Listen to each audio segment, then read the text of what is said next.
What's up, everybody, and welcome back to Comic Book Weekly, your weekly show where we talk about new comic books, weekly news from media and all across the board. And we'll be your weekly comic book reviews for one more week at least. We have a lot to talk about tonight and talking about the future for Comic Book Weekly and the comic book world in general. I'm Chris, Dark Avenger C86. Next to me is Brant, Last Ember Press.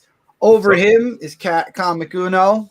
Hey guys. Me is Mike Spider Slayer, Comic Corner 2.0, and next to him is Michael Duderock 18. He doesn't do anything comics on his channel. Hey guys, Duderock 18 here, who doesn't do comic books on his channel. Thank you, Chris. You're welcome. Pointing it out. So I'm going to turn it over to Kat with the news because we have a lot of stuff to discuss. We do. So we're going to start talking about some of the smaller news pieces and then go into the big topic of who's not distributing comics tomorrow, which is pretty much everybody. Exactly. I'm pretty sure it's everybody. I think like the only lone survivors are like Dark Horse for some reasons releasing a book, and then like Sabrina comes out tomorrow. Dark Horse is releasing art books. And Spy Island, I believe, because I saw reviews for it already. I saw reviews on Comic Book Roundup, so I'm guessing it comes out tomorrow. Unless they have review copies only. Yeah, it's possible. I wouldn't think they would lift the embargo though, unless they were releasing it. It has to be digital only then, because I know Midtown has. Oh yeah, digital only, no physical. Okay. And then Sabrina is only digital as well. And then we'll talk about it. But then you have some of the digital first books come out tomorrow. All right, but let's get into the media news first here. And I hear a bit of an echo. Could be on my end, but I don't think it is on my end. And we already lost Mike. Already, it's starting. All right, well, we're going to start out with Wonder Woman's voice actress teases something with Justice League. So she gave like a little Justice League GIF, and then she said 2021. Oh, she actually said something. Okay, let's stay calm. Oh, I do hear echo. There is an echo. That's not me. Hello. I don't. It's gone now. Yeah. So it's not me. You guys are at level 10, so you can't even hear you. It must have been as Mike was coming back. I don't know. It's weird. Of course. It's starting already. Literally, didn't even get to the first topic, Mike. I know. We're getting, but at least we are now all here for the first topic. And she said, okay, let's stay calm. I posted this because one, I think we need heroes now. And two, it's the 20th anniversary, which I believe would be the perfect time for a Justice League reunion. So she's just trying for a Justice League reunion. It looks like. Would you guys want to see that? Rosenbaum and there were a few other voice actors for Justice League were doing where they were trying to get like some steam started. I think that's what she's doing. Definitely teasing a bit. I would definitely like to see that. Batman the Anime Series comic comes out digitally tomorrow. So, they're definitely trying to keep some stuff alive. Right. Yeah. It makes sense. Right. They got to have something. At least we'll be able to read that. I mean, I'm looking forward to the physical book when it comes out. I already pre-ordered issue 1, but at least we'll be able to read the digital only books. Yeah, it gives you something to read, which is nice. Also, we forgot to mention, we do have our giveaway for the week. So we got some Marvel comics because, we don't know when the next time we're going to do that. So on my side, you get Amazing Spider-Man, Road to Empire, Nightcrawler, Fantastic Four X-Men, X-Men regular, and then the Immortal Hulk. And then, Chris, you had a couple of books you wanted to give away too. I have from last week. I'm going to throw this in because I got it with this week's Gamerverse Avengers, Captain America, and Black Widow, and Star Wars Bounty Hunters issue number 2. So all you have to do is comment, and this time we are going to announce the winner in the middle of the show, just because we go on a little late sometimes, so we understand if you can't make it to the end of the show. We'll give our email. You have a day to email us, and then if you don't, the second place winner could email us and win those digital codes. So next week we're gonna do Superman Red Sun again because nobody replied back. So we're gonna redo that contest next week. So the winners from last week are null and void. We'll redo the contest in the smarter way. Spoiler alert: we will be back next week, even though there's no new comics. Just saying. That is a spoiler alert. Yes, we will be back, so don't worry, and we'll tell you guys our ideas, and we'd like to hear your ideas too of what the hell you want us to do. But let's talk about some more news here. So we have Locke Key renewed for season 2. We have a ton of Locke Key fans here. So Yeah, I'm so excited about that. I mean, even though the poor Mike, he's one of the fans, right? he is. Yeah, literally read the whole series almost in a month. Yeah, and then started watching the series. I don't know if he ever finished the Netflix series, but anyway, even though it wasn't quite exactly the same vibe as the comic, I still enjoyed the Netflix series. So I'm glad they're getting another season. So I'm happy they are. I hope they go through the whole run of Locke and Key, and that's going to be at least 5 or 6 seasons. So let's keep our fingers crossed we get the full story of Locke and Key. Well, I don't know if it would need to be that long because they rushed some stuff. They did. I didn't. Yeah, they went out of order. Season. I didn't get. Okay, so then they might. It might be done in about 3 or 4 then. Yeah. Okay. What do you think? Fair. I'm still on episode 4. I haven't finished watching. Okay. Yeah, I am. I'm not enjoying it all that much. It just has such a different tone to me, and it's very hard to get into it. The pacing is so slow for me. Yeah. It's because the comic's so fresh in your mind too, I bet. Right. Because you just read it. Yeah. I'm at the point where Bodhi is can't give the key to Dodge. You know what I'm saying? So that's where I'm at. And I was like, okay, that's great. And it's just, but there's just not enough for me in it right now. But I'm still going to obviously finish it. I just, with everything that's going on now and the family's home all the time and stuff like that, it's like I really can't watch it, you know? Yeah. It does pick up. It like Tevi was kind of saying, it doesn't get quite as dark as the comic, but it does pick up. And you, like I said, they push some of the storylines ahead. So you get into some more of the action towards the end of the season. So gotcha. I'm curious to see how they handle it going forward, considering how it ended the season, though. And then we also have a couple of comments here. Well, first, Michael Gallant says, hey. So we want to say hey back. What's up? Gerald also says, I like to see reviews of the Death of Captain Marvel, God Loves, Man Kills, and X-Men Teen Titans crossover from 82. We will say that we have discussed about back issues, but in our past, we have not seen much success with them. A lot of people tend to ask for back issues and then don't watch the videos. And Mike hates back issues so much. He left the show. That's why he got rid of it. Yeah, he just left. Yeah.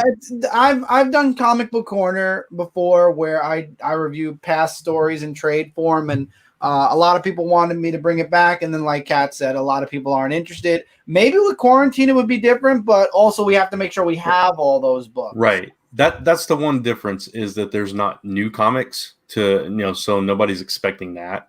So maybe it would be different, but again, we'd have to make sure that we all have whatever it is we're going to talk about. I think I have God Loves, Man Kills with the X-Men. I do not have the Death of Captain Marvel, and I definitely don't have the Teen Titans X-Men crossover from 1982. So that's also a bit of an issue, sadly. But, we're figuring out stuff, what to do. Love the suggestions, though. Oh, yeah, absolutely. Yes, please. Please keep it with the suggestions. And if enough people want back issues, we'll give it a try. That's funny that you mentioned this, because I got this recently, Chris. Hold on a second. Let's see if I can find it. Oh, wow, that'd be funny if you actually got one of those 2 or 3. Or all. Or wouldn't it be funny if you had them all? Just in that one haul. Oh, there you go. Yes, one X-Men of them. Teen Titans or Titans. Yep. Yeah. Wow. I got it recently too. I probably got it like a few weeks ago. I wonder if Midtown would have them. Let me see, because I might be able to get it quick. Support your local comic book store. You could definitely buy some of those back issues if you'd like. I wonder if it's on a Marvel Unlimited or DC Universe. Honestly, I wouldn't be surprised. Oh, it's under Marvel and DC Presents as a feature, but it's only issue number 1. Oh, also probably not, because they're under the copyright of both companies. Yeah, so I might get a little. Maybe Comixology would be able to do it, but Yeah, no, mine. No, it's sold out. They don't have it. The cool thing about this book is that Chris Claremont actually wrote this one. Nice. Gotta love old Chris. Dude, this would take you like an hour to read it. He does have a lot of dialogue yeah. usually. Yeah. Good dialogue, but a lot. It's very old school. Yeah. It looks so cool, man. When you go back to these old comics, like it's so awesome. It's crazy how they've changed. Like, look at that. Hang on. Don't move. Yeah, the art looks good. Yeah. Before Not Nightwing. crazy. Yeah. It's really cool, man. It's great stuff. The classics. Tevia says he's a fan of that series. I love X-Men and Teen Titans. Not surprised. I don't think I've ever read it. I haven't. I think I only didn't even know there was a crossover until right now. Neither did I. I have Invincible and Spider-Man. That's one I know I have. I forget what I have. It's something. I think it was an Image and X-Men crossover. I can't remember. I don't have that one though. No, I definitely don't have that one. I didn't even know that one existed. All right, but let's get into some more of the news. It was Wildcats and X-Men. Sorry. I know that one. I think I actually have that one. I do not have that one. All right, next news piece here is just Brant wanted to discuss this. The October faction has been canceled. I'm not surprised, and I'm okay with it. Lisa and I watched the first episode, and we were just like, it's okay. And we took months to get back to it, and then we started just the other night. Actually, we started episode 2, and we got about we got about 20 minutes in, and we were like, "You want to watch something else? Yeah, let's switch it." We went back and started watching Supernatural from the very beginning. Oh this is better. Wow.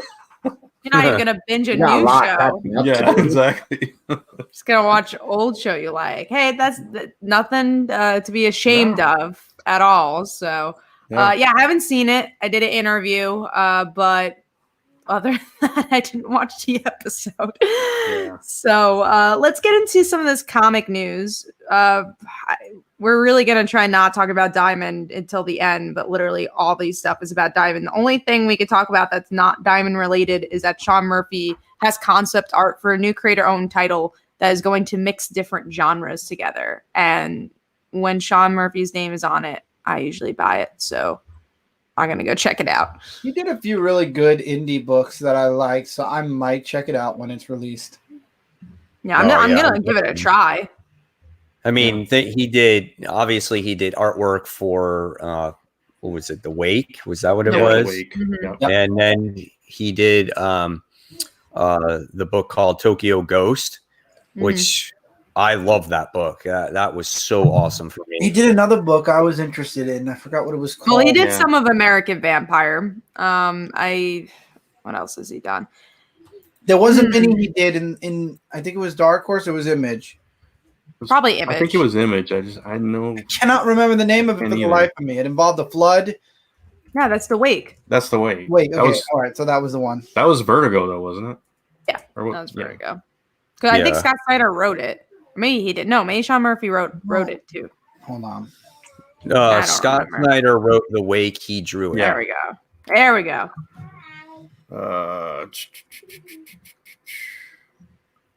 Chrononauts with Mark Miller. Oh, that's right. The first Chrononauts was pretty good. Yeah. And Punk Rock Jesus. I never read that. I didn't either. Me either. Nope. Then some Batman stuff, Hellblazer run, stuff like that. But yeah, those were the main ones. I think. Right. The Wake and he did Hellblazer for 2 issues. Yeah. City that long run. I think it was Punk Rock Jesus. I read also. I read Punk Batman Rock. White Knight. Oh yeah, no, definitely know that. Only Brandon has not read Batman White Knight. I read the first 2 or 3 issues. With this creator-owned thing, though, it looks pretty cool. Like the character designs look pretty neat. So I was like, "Oh yeah, I'm on board with that," because we haven't seen a creator-owned title from him in a very long time. So he's been so focused on Curse of the White Knight and the White Knight, and that's obviously taking up a lot of his time. So it's cool to see his own stuff. Yeah, For sure.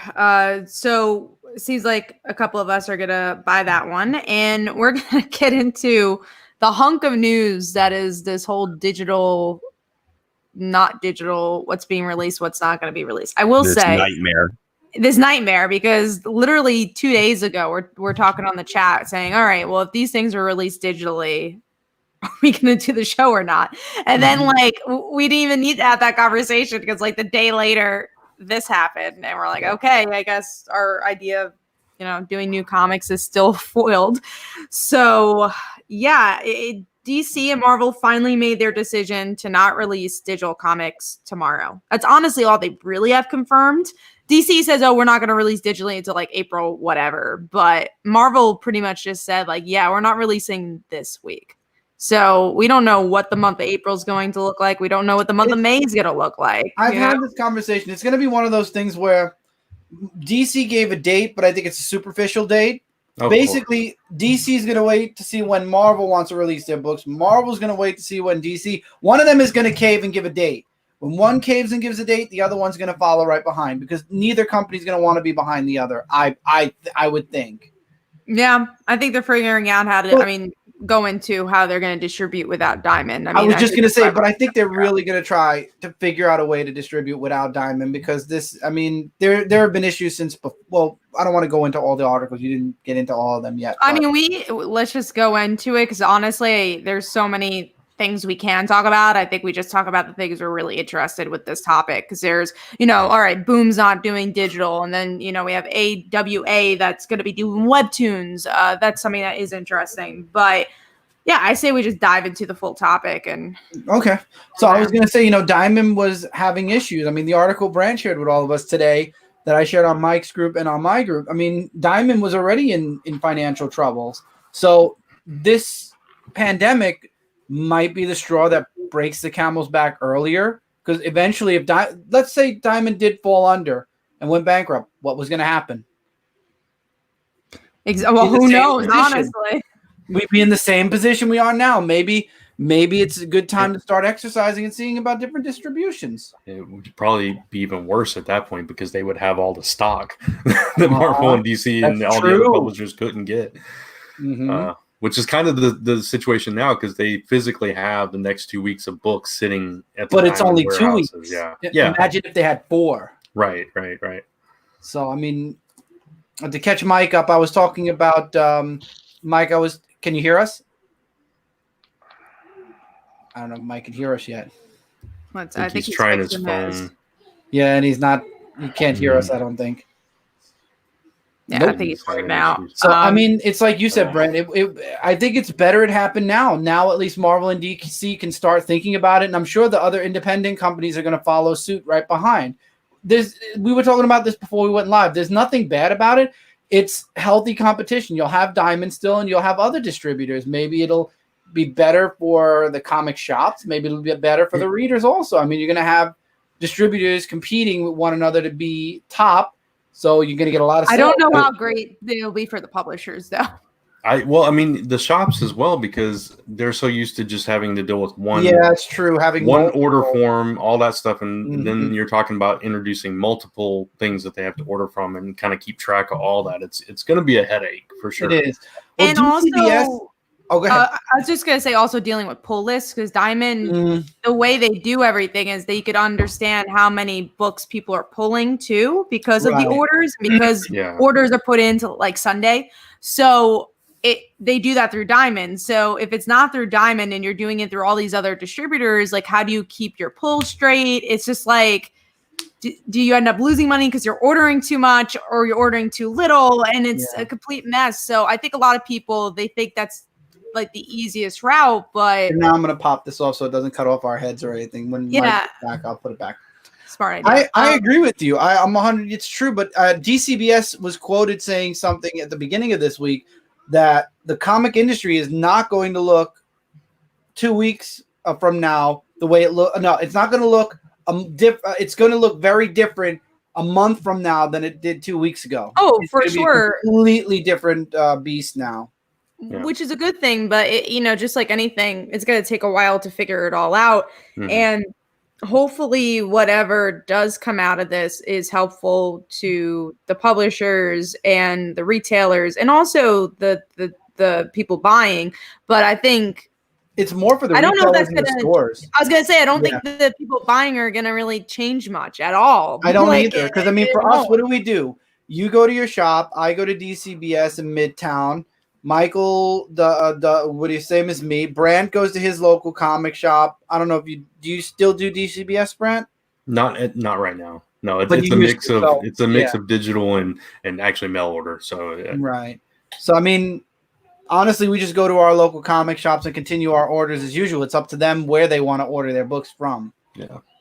And if the comic book industry could survive it, because obviously a big thing is, like already a topic was, can floppies still exist? Blah, blah, blah, blah, where, there's so many. I think they'll always exist. The collectability, the people who are completionists, the people who are, when the physical books come out, they're going to, I mean, we had a discussion about this before.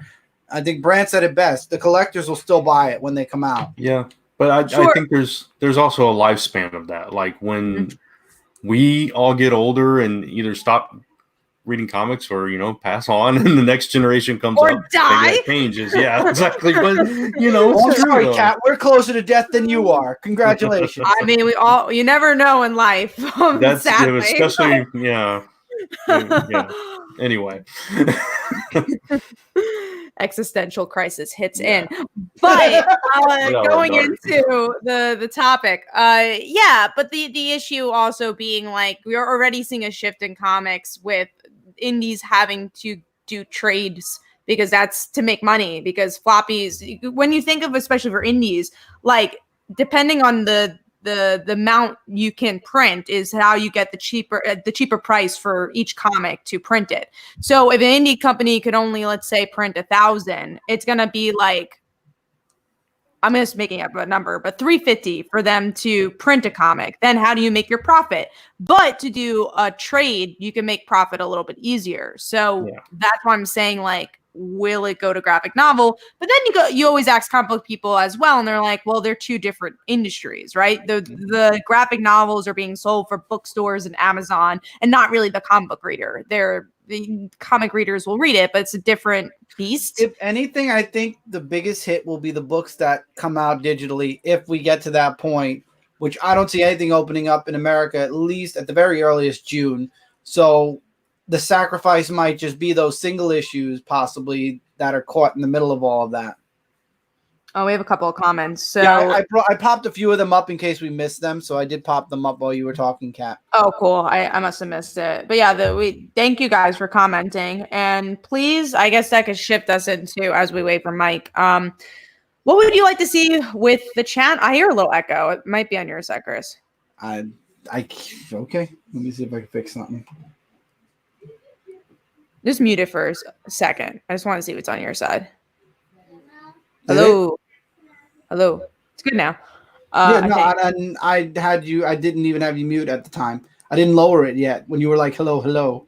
Oh, it's working. No, I hear it now. Yeah, I hear it now too. Yeah. How about now? Hello. No, now it's gone. Yeah. Okay, I know what it is. I can't raise the level. Okay. All right. That's fine. So I'm gonna fix my background noise anyway. So go ahead. Question being for you guys, what would you like to see with the show? What our plan was to do some Q&As and maybe some top fives. We won't reveal which top fives, but like usually we do for new comics, we could do a different topic throughout. And maybe we should probably do two topics, because we usually do big books and we do all these other segments. I don't know if top five, whatever would be enough, but let us know. Tevia says, I personally would love topic videos. Well, we already do that with our topic time. So those are still going to happen if we have ideas for them. So those are still going to continue. Yeah. So just, what would you like to see us do live? How would you like to interact with us over these next few weeks? So, I mean, because it should be fun. It gives us more time to talk with you guys. So, any echo? No. You're good. I rose it this time. It was my background noise. It was too loud. And we have a question. Well, we have two questions. One question is the Gotham High controversy. No, we're not going into that. I also didn't even know there was a controversy, so I don't either. Yeah. Don't know what that's about. When does Diamond hope to start again, and when will digital restart? Also, is there a giveaway this week? Yes, there is a giveaway, so all you have to do is comment, and we're going to do that actually in a couple of minutes. The giveaway? No, I'm just playing. As far as Diamond dates and everything, we have no clue yet. But I think digital is going to start at the end of April. I really don't think Marvel and DC want to take too much time away from the readers. I think they're going to want to get their stories out because they are still writing. Writers are still doing their stories and everything. They're not going to want to fall that far behind, I think. I don't know. Yeah, I don't know. It's either they fall behind, they push the whole line back, or I don't know what the answer is. And there's probably a lot of conversations. Yeah, no, exactly. Money. I think there's a lot of conversations going on with retailers and between Diamond and the publishers and all the stuff that we're not privy to. Yeah. So it's kind of hard to say. I think they're waiting the month to try to figure out if they could distribute their books a different way until Diamond opens up. It gives them 4 weeks to kind of figure out, okay, maybe the first week of May we can send our books to the bigger stores and big vendors like Walmart, big stores like Walmart and Target, and we can still have our digitals come out, and then people can find a way to get their physical or their digital. It's like everything else right now that it's kind of a wait and see. Nobody has real answers as to when anything's going to start up again. So it's kind of hard to say how the comic industry is going to handle it either. It's true. It's very true. Supposedly there's a Batman Catwoman love triangle and Joker love triangle in the graphic novel. Oh, cool? Okay. Question mark? Like, it's an alternate universe. Do whatever you want. Sure. I had no idea about that. I Me either. The comic wasn't on my radar, so cool. Okay. All right. Tevye, don't bring that here. Oh boy, please don't bring that here. We don't like being negative, and we're all Tevye, don't bring that. No, and we're all for diversity here, so that's it. Yeah, it's an alternate universe, Alfred and everything else, whatever. It doesn't matter who anybody is. Let's not go there. Let's not even bring this up. It's stupid. Yeah. Thank you, sweet. The other suggestion is versus series. So artist versus artist, writer versus writer. That's pretty cool. That's a cool idea. We'll have to look into that one. Mm-hmm. Okay. But we also, again, try to stay from negativity. So the only thing about versus series, sometimes I think people get a little bit too competitive. We're like, I wish this was series. I wish that was that. And then you're also like versing two human beings against each other. And so I don't know.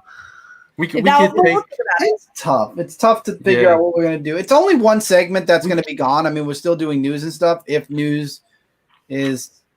I think news will still be coming out on a regular basis. I mean, you saw the news this week. It was just all like, books are not coming out. Yeah, basically. Pretty much. I don't know how much news is going to happen besides media news, just because also things are not being produced.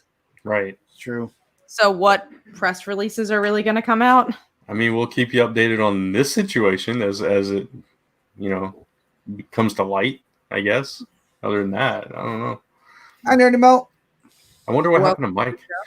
I know. I checked Facebook. I know. He's just disappeared. Hopefully he's figuring it out. I think he's figuring it out. Yeah, I don't. Every single week there's someone who's not working on StreamYard. But also I think there's a warning in the front of StreamYard that there's a high volume of people on the site now because everybody's staying at home. They're using this app to talk to one another. So, and also internets themselves are being stressed. So, yeah. Which is so weird that people are like using this app in particular because this is like a broadcasting app. So people like just broadcasting their personal conversations with their friends. I know a few people that are using StreamYard privately, not broadcasting anywhere. There we go. That makes sense. Yeah, I guess. Yeah.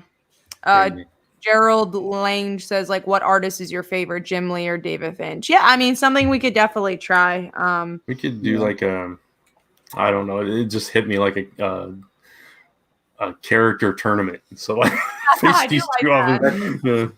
Let's all just get Smash Brothers and have a tournament. You know that Sure, why Dazzler not? is just gonna win it, so no matter what, she's gonna win the tournament. Yeah, we'll figure out some like ways to. Hopefully, we'll only be having to figure something out for 4 weeks, and then at least something will come in, whether digital or physical, so we can start talking new books again. We know next week is a Q&A, and we plan on doing a top 5 of some sort. Let's see if Mike is officially on. And I have my washing machine going on. Hi, Mike. Can you hear us? Can you hear me? I can hear you. Yeah. Can you hear me? Yeah. Yeah. Can you hear me good? Yeah. Okay. I had to change it to my phone. So it took me a while to get it set up to get the audio right. I had to bring up the dock on the computer and everything else. So Gotcha. I figure that the phone is probably a stronger processor than a Chromebook that just is strictly web-based. So yeah. So, Mike, no, you're coming through good. So. Oh, yeah, you do sound good. Do you want to weigh in? We were talking about. No, wait, let's do 2 comments first, and then we'll get to Mike's. Okay, just because they're about the suggestions. Okay. Sweet Exorcist says, I would like to see you guys cross over with other comic channels like Cape Joel. I will say that we try to, even though we love Cape Joel, we love a lot of different comic YouTubers, we try to stick it to the 5 of us because we have tried bringing other voices and it makes things very complicated. So the more pots in the more cooks in the kitchen is never a good answer. I mean, if it was like, let's say 2 comic frontline people with another channel, that's different. But that wouldn't be Comic Book Weekly then. It would be a bit harder for that. Yeah, I agree with Kat. Try to stay away from that, even though we do love other comic YouTubers. And then the other one is maybe taking Marvel characters and talking about what lantern ring they could have. I mean, these are all really good stuff for like Q&As too. So if these are like questions you want to access next week, we could totally do that. And then we'll go to Mike's, and then we can answer the other questions after. And Mike, we talked about everything as far as the books being delayed. We were discussing about Diamond, how we know that Diamond's been losing money, and Marvel and DC trying to figure other ways to distribute, and what our thoughts are when it comes to the end of the month. What's going to happen. First of all, the whole situation, honestly, how I feel is very depressing. This whole week was so depressing. It was very hard to get into the comic books this week, knowing that there wasn't any more comic books coming out. And it's kind of like, why am I reading this week's comic books when who knows when these next issues are going to come out? And it's like, I hope that something is resolved. I hope that maybe in the future there is other distributors, and it's just. But the biggest thing is that, again, I'm just sad not knowing when a comic book is going to come out again. I think that's very frustrating. And if it goes to, say, big box retailers, even for the main books, for right now, that would be good because it would be better than nothing. I know we were discussing a bit pre-show about how those big box retailers can't hold all those issues. So there's got to be a place for all these comics to go to, right? So that means that you're still going to have your local comic shops. But, at the end of the day, it would be nice to see comics in other places, But they also did try it, They tried the Walmart stuff and retailers just got upset. They're just like, why is Walmart getting comics that I'm not? Okay, so I can't.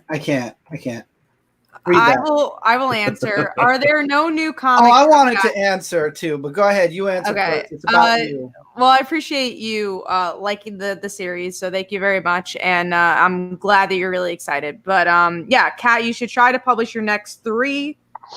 Like Follow Like Daughters, perfect time to strike. You have no competition, right? Well, no. There's no questions. So it's not a question. The statement, the last sentence, is with the stupid. So I do not want to call anyone. Thank you, SM Down. I really do appreciate that you like the comic. The thing with indies is that it takes a long time to produce. So right now we're working on issue 6, and the inks are being done. So, I mean, I wish we lived in a magical world that things could get done quicker, but we're not Marvel and DC where we have unlimited amount of money. So that, their money goes into production. So that's why I can't just release issue 6 today. And also for just like Marvel and DC, they're losing money because of the coronavirus. We are too. So I could be going to Comic Cons right now and be selling stuff, but because no one has jobs right. A lot of people don't have jobs right now, and a lot of people don't have the money they did. People don't want to buy comics, which is also another big issue of the whole entire situation. So if I was just gonna say, now, your book's good enough that it doesn't matter if there's competition or not. I think Kat's book is fine with or without Marvel shipping. You don't need to worry about, nobody's publishing Kat. Get them all out. I don't think that's how he meant it, but yeah. Get it out. No, I appreciate that. Kat's book is good with or without Marvel producing. I wouldn't worry about that. Please. But it is hard to get eyes on. It's true. Books. It is. Right. It's true. But I mean, at the same time, when you think about it, though, too, when was the last time you guys did not buy comic books on a Wednesday? Well, yeah, no, that's the biggest the thing. year was 1998. I mean, going on vacation or something, right? And then I would go that week. I kind of came back and got it. But it's like, think about it. You might not buy physical comic books for the entire month of April. Isn't that weird? Like, it is. It's weird. It's going to be a very weird couple of weeks. It feels like what Mike was saying. I mean, we could go into a whole stream of consciousness now, but it's kind of depressing, right? Because like, especially for us, this is like our bread and butter, and that's something we really all look forward to. So it's just like, I mean, I'm sure for you guys too, but a lot of our jobs also surround comics, so that's also a little depressing. Right. But yeah, it's weird, you know. It's something you always look forward to. It's an event on Wednesday. It's New Comic Day. You talk, like we talk. I mean, we try not to spoil each other, but we're like, I read a really cool book. I can't wait to talk about it on Tuesday. It makes like Tuesdays even a little bit depressing. Even though we get to talk to each other, it's like, okay, like we're also not talking about the thing that like makes this show, which is the new comics and new information. Right. And my shop, I mean, you know, I know we got a lot of comics saying, go out there and buy back issues and stuff like that. And I totally agree with that. But a lot of people's shops are not even open right now. So you can't even go. Even my store, even though we are not in a lockdown or yet to the point where all businesses are closed, but my shop's only open for like a limited days. Like they're open like maybe 2 days a week because they're not making any money right now, you know? So it's difficult. So here in New York, so JHU is my store, and it's one of the biggest stores probably in America, but also definitely one of the biggest in New York City. And right now they're selling online because we're not open. They can't open the shop, but they can still be like active doing something with the business. So they're doing Midtown. They're just trying to get online orders, which is something I'm definitely going to try promoting on my channel at this point, because like get trades and graphic novels in the meantime. We actually have a lot of comments. So let's get into it. Oh, were you going to say, Chris? No, I was going to say that's what Midtown's doing too, and that's what I've been doing is getting trades. I mean, the end of last week's show, I was showing you guys the trades I got, so support read something. I mean, for me personally, I'm going to try not to read anything during this period just because, like, cleanse the palate. Yeah, because like we read a lot of stuff, so it's kind of also not like I'm gonna try to look at the positive side. It's just like Wednesdays, I take all day to read my stuff, so it's like also nice to have a Wednesday where I'm like I could take this day to like write something or like do something. Let's take an actual break and do absolutely nothing today. So that's also kind of nice. Oh yeah, going back to like the whole mental health thing. So it's also interesting that I think during this time, you know, we're talking about the disease and how this could physically affect us. But because we're inside, which you'd have to do, stay inside, we're affecting our own mental health as well. So I think you have to find things that make you happy during this. Oh my God. Really depressing time. Let me just tell you, I was going insane today. I was at home, right? And the great thing is that me being a tennis instructor, I have to do continuing education. So usually all these courses take money. Well, a lot of the tennis associations that offer this stuff, they're offering it for free right now. So like I'm taking advantage of that, and I'm on my phone watching all these tennis classes, trying to take tests and learning new things, of course, for the future. But I'm sitting there staring at a freaking screen all day. And I'm like, walking around with my phone, walking around my backyard, trying to do this tennis class. Like I'm trying to do anything to get outside. And luckily, like today I had a couple lessons that I had to teach. And I tell you, the instant that I went outside and taught those 3 hours of tennis, right, I felt completely better. You're losing your mind a little. Like that's what, like, especially like your. You're losing your mind, Mike. Just to let you know. No, I meant everyone. True. I meant everyone. Like that was not towards just Mike. I meant like everyone in this situation is losing their mind because like when you're with the same people all day, like I with my family, and we're like, do you remember what you were just about to do? I'm like, no. And then I was just before trying to look for my camera, and my mom's like you look lost. Like I'm trying to figure out what I was trying to look for. You look lost, daughter. Let me help you. You look a little lost. But yeah, that's the thing because I haven't gone outside in 2 weeks now. This Wednesday is going to be the second week I haven't gone outside because New York, especially, is so freaking bad. Especially Staten Island. I mean, go outside. They Like, just I shut went- down an Amazon store in Staten Island, an Amazon branch, because they found coronavirus there. Yeah, we're Lysoling all our packages. Like, Oh, you Lysol? I took the stuff out, and I left the boxes outside. I'm not getting sick. Oh, we wiped everything down too. When we- I got rid of it. I didn't even bring it in the house. I brought the no, stuff but in, and I I'm cleaned it. saying, yeah, but Still like, touching it though. So Yeah, Yeah. It's like even if you do get to go out, it's like, where do you get to go? Oh, Nowhere. look, I went to the place to go pick up my takeout food, or I went to the grocery store to get grocery. Like exactly. that is legit the only place you could go to, and you're just like, this is it for at least another 30 days, you know. Welcome So to my life the past 7 months. but you at least had the choice to leave your house, This is right? true. Like This is true. I did now have that you don't have the choice to do it, like for me, like I like to play basketball, so that's like my thing to like get exercise, or like because I work at home, so it's nice to do that. And there's places around the city and other places where they're dismantling basketball hoops because too many people are playing together. So yeah, it's just crazy. And It's just how I got the people are not kids. The listening. kids are That's- home all day. Yeah. Kids are home yeah. all day, and then they started school this week. So, my wife is trying to really juggle. Like she's the really computer savvy one, and it's just like trying to get all their online schooling going. And it's just, dude, it's so freaking bad, man. It's just. And you have two. I have one, and we're having a headache. I could only imagine on that respect. So I guess my point being is that, yeah, I think a lot of people are talking about the physical attributes, but also figure out like your mental state as well. I recommend meditating if you can, something that like helps you, or even like something that helps you find happiness in some way, just because like don't Go forget to the that. comic book store. Oh wait, that's gone. That's gone. Watch Go our to the show. bar. Reading- Oh, wait. Reading new comic books. Oh wait, that's gone. Doing new YouTube content because you have those comics. Oh wait, that's gone too. So Mike is in a spiral right now. He needs the meditation apps right now.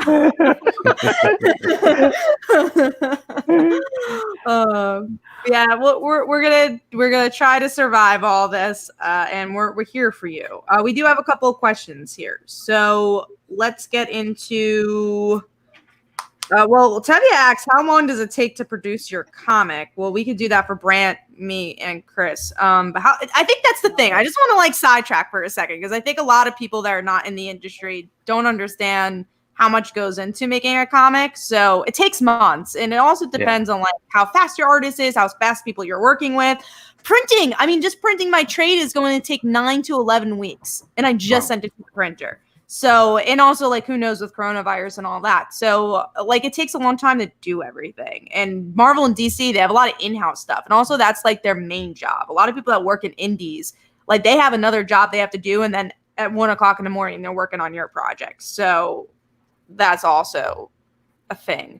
So it takes a really long time to produce a comic. I wish it was quicker. Even writing a comic could take a long time. Yeah. I mean, mean, video games.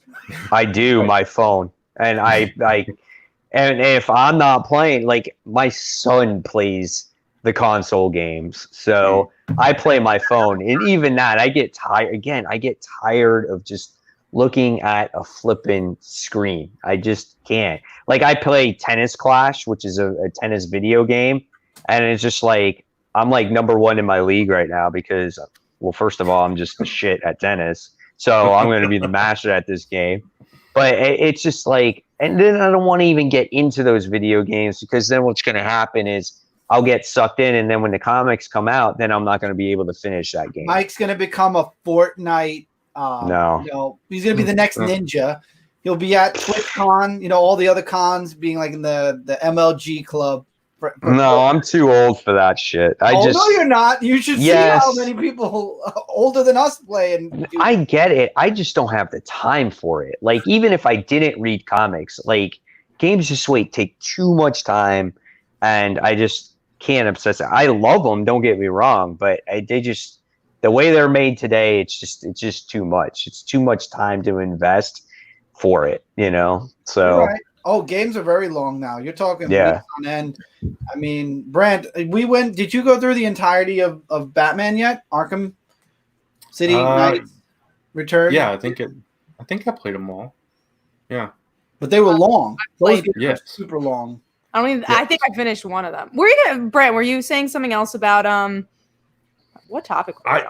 On video games. Oh, Kat, you're very lost. You look I am lost, okay? Yeah. I need my comm app. I haven't used it. All I was gonna say is I mean, you said it all about creating comics. It's there's a lot of variables. So I mean, it depends on if your artist has other work, if they have a day job, if they, all this stuff, how fast they can get you the files, how fast you can then turn them around to inks and then colors and then letters and printing and all that stuff. So all the stuff you said. What he said. And then also, he said, I said, because we work together.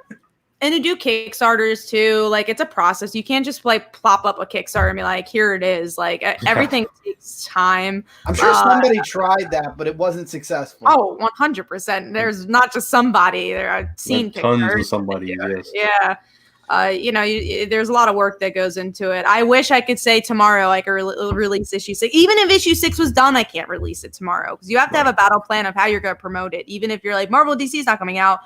I honestly, I'm gonna plug my one of my friends. I won't say his name yet, but one of my friends is like trying to figure out who Brant's working with now. He's trying to figure out when to launch his Kickstarter, because is Kickstarter actually doing okay? Because there's nobody with money. We don't know exactly.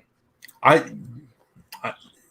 I will say that there's like, I forget what the number is. Tyler actually just talked about this the other day, how there was like so many millions of dollars on Kickstarter right now, even through this. And just to put it in perspective. Also, that's a good question. Yeah, I don't know. I'm seeing some Kickstarters that are successfully funding right now. So, it just depends. I guess it depends on the audience that you built up for it too. So, yeah. Were you gonna say something else, Brent? I don't think so. Okay, because I saw you say one thing and then I cut you off, I thought, and then anyways, let's get to the next question. Comic Universal says sometimes they go on other channels stream. Like, I first was introduced to Comic Uno through her rest of the people on this show through Professor Bill. Oh, that's really cool. I didn't know that. So he watched Comic Book University, and that's how he found us. That's really cool. I mean, one of these days we will really, maybe just the show. Let's see what else we got. S and Down says you guys should review your past comics. You have comics from years ago. Again, just all depends if people want to watch it. I've been doing this for 10 years. You're talking about going 11 years back and before. That's true too. A lot of us have reviewed those comics already. Mm-hmm. I came in literally as Blackest Night kicked off in DC. Same. I was around that. I think maybe even a little before that. That's a lot of us. Yeah, I was like, that was a lot of us. Then, and I think you were also Blackest Night, Mike. Blackest Night was for me, and then after that's when New 52 kicked off. Yeah, I wasn't doing the YouTube thing at that point, but I was doing written reviews of all that stuff at that point. yeah, me too. I mean, like I said, that's when I was doing written reviews for Comic Vine. Was during Blackest Night. I known about Comic Vine when I was younger. It was the shit back then. It was literally writing stuff on MySpace back when MySpace was like Facebook, but now MySpace is garbage. So I mean, MySpace doesn't exist. So you say MySpace to young people, they're like, they don't even know what it is. That's the thing. Exactly. Like if you look at people, they don't even know what it is. So no, they don't. I've deleted my profile since because they got rid of the blogs and erased years of my writing. So I was like, okay, bye. I don't even think about it. I know. I don't. It's like gone.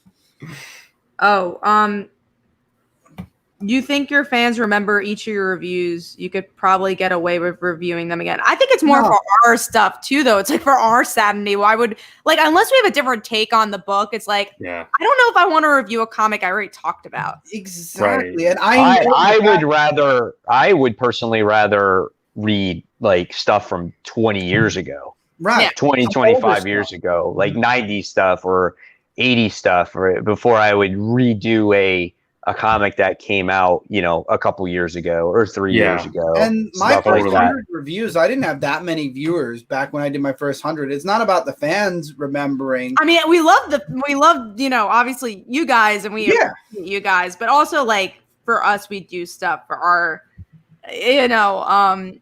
it's like we're rehashing what we've already said. We're saying the same thing over again, basically.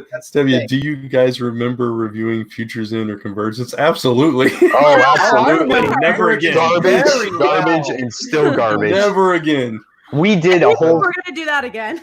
Oh, we made an event out of that. Yeah. That was fun, making the event out of Convergence. Oh, we wouldn't do it again. Yeah. When you cover Spider-Verse, again, all these things happened so recently. We literally just spit out the same thing. One thing I missed that we did on Dark Avenger Inc. that when we started Comic Frontline, we started and then we stopped, was when Marvel and DC had events, we used to make an event out of it. The villain thing was the best thing we ever did. Oh my God. Oh, I love that. That was so much fun. Villain. Yes. Back in that was our peak, and we never been able to reach. Peak? That was our peak. Yeah. I would love to do something with like Outlaws right now. That would be so. And the War of the Joker. The Joker. I know.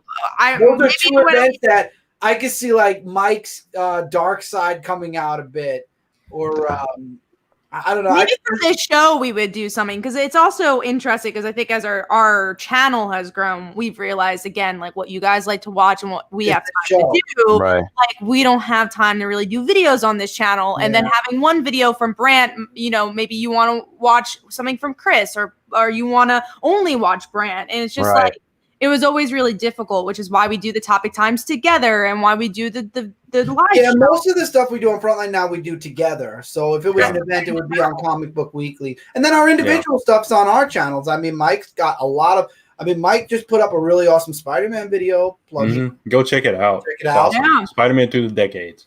Oh, so good. But see, we could still do events through our individual channels and then have fun on Comic Book Weekly. I missed that. That was fun, especially when Mike brought his skits. Those were good.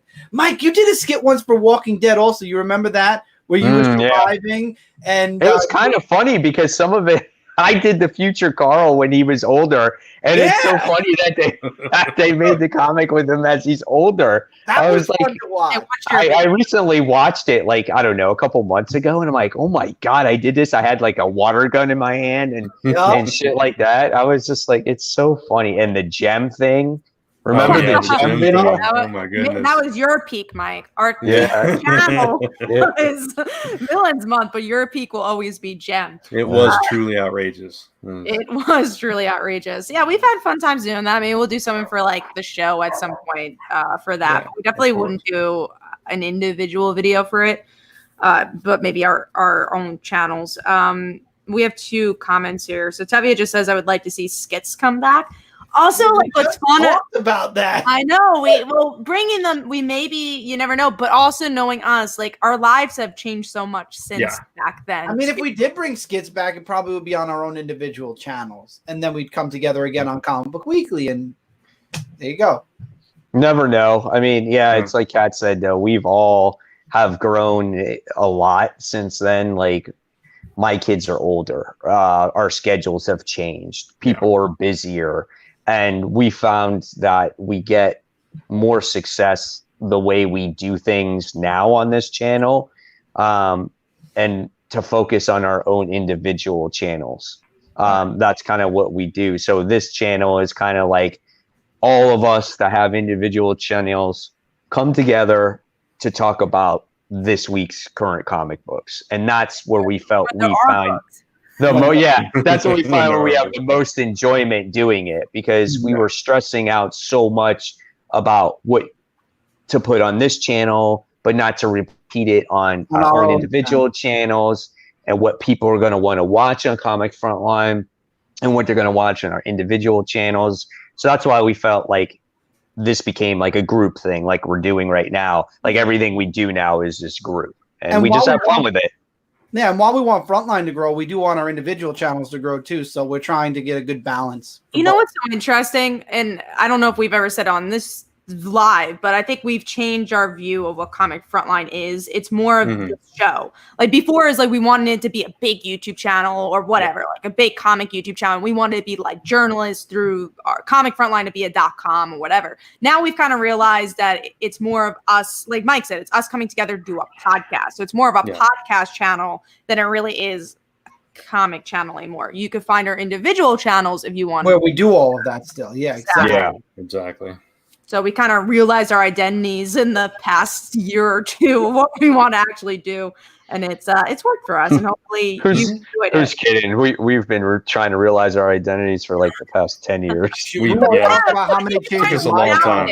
My poor channel has gone through so many changes. I finally just left it alone and said it's a comic channel. We're just going to leave this poor thing alone and let it move forward. Don't you, Brad? I know. No. I wasn't saying that. I was saying I'm still trying to figure out mine. Oh, I thought you were making fun of mine because you were helping me a lot through mine. No. I know, Brent. I know you helped me. I know. No. Yeah, I think we finally found our groove in the past couple of months. It's been crazy. It took us a really long time to get here, but we're finally here. And yeah, that's what's cool about it. And so if anything, check out all our individual channels where maybe we will have an event crossing over on all our individual channels, and then right here on Comic Book Weekly. Yeah. Never know. Never know. Never know. Except Michael, who doesn't do comics on his channel. Maybe he'll do a skit on his channel. He would do a skit on his channel, though. He would do a skit on his channel, yeah. Thank you. But it won't be comic related. All right, well, do you guys want to jump into the comics now? Yeah, I'm actually like scared because it's our last. It's our last one. It's like I know we're delaying the inevitable here. I don't want to give up my last week's. Yeah, let's go. Nah. All right, so go to Mike's segment. Yes. So under the radar. Mike, sorry. I'm so sorry, Michael. I always forget. Every week you do this, Brad. I love it. Our segment. I'll spare you this time. Oh, he's scary, I Brad. appreciate that. Under the radar. So, you know what? I'm gonna save my book for last, and I want to give you guys a turn. So, thank you, old omnificent person. Well, you don't get a turn. Now you're gonna go last after the next one. So, Pat, go first. Okay. Sure. That doesn't bother me. Mine is Crowded issue 12. I read it. I did read it. It was good. I want to go back issue. and get the trades. Oh, it's so good, this book. And so this issue, we get to see Charlie and Vita kind of try to figure out their relationship a bit, and it doesn't go well. Charlie leaves, and the whole book is her like being on this Defend app, and Vita's her bodyguard, and she deletes Vita, and now does not have a bodyguard and doesn't pay her. She's like, that sucks. But yeah, Brent, you broke out laughing. What happened? Wow. I'm sorry. It's something. It's nothing. You just want to talk about people going insane, being in their house too long. You're experiencing it right now. He's laughing at nothing. That's exactly what it is. Yeah. Oh well, he's one step shy becoming Johnny from The Shining. That's what's going on right now. I can't wait to find out what it is. I'm not proud to really. Myself. Or Brant's just going crazy. I think it's the latter. Just going crazy. Sure. Yep. I think it's definitely the latter. But yeah, no, it was a good issue. I am missing something. I'm on the wrong browser. Ignore him. Keep going. It's a good issue. Okay. It is a fantastic issue. I agree. It's really great. It was. I didn't expect them to like split up like that, and then that's how you leave things because it's going to trade now, right? That's the last single issue. So it's gonna be the trade's the last arc, which I'm super excited for. Yeah, it's crazy how that all kind of broke down over the past couple of issues, and then she goes who she ends up in the car with. It's like, oh no, assassin lady. Yeah.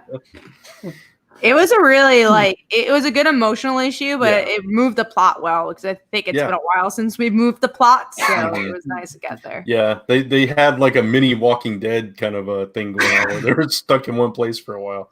Yeah, I agree. Maybe not as bad, but no, not nearly as bad, but yeah. Good book though. I'm glad you tried it, Chris. Oh, I read it before. I just fell off of it, and then I decided to read this week's issue since we're not going to have anything for a while. And then I'm like, well, here's another book I could put on that list of books to buy, back issues. All right, Mike, your turn. What's your under the radar book for this week? Of course, you get to me right when I'm yawning. That's fantastic. All right, Ari. Anyway, that is such guys, not very sorry. If there's any comments that people ask me or in particular or whatever it is, can you just highlight it? Because I can't see the comments on my phone. No worries. Like I can, but I have to go to a different screen and everything. It's kind of a pain. All right. Mine was Star issue 3. I actually specifically asked permission from Brant if I could talk about this book because this was originally his under the radar book, and I actually like the direction now where this book is going. When it comes to Ripley, like she's starting to slowly learn how to figure out this stone, and we get to see Black Swan sitting there trying to. Looked like she wanted to take the stone from her, but something drove her off. And then we get to see like all the pain that Ripley has suffered through, I guess, so how she hates Captain Marvel, and it's just like to see her go through that pain. I was like, damn, I feel kind of bad for her, I like the artwork in this book. I like how she was experiencing like the flashback, the way they drew that as well. But this book is starting to become something good. And obviously this is going to lead to this new event that's going to happen.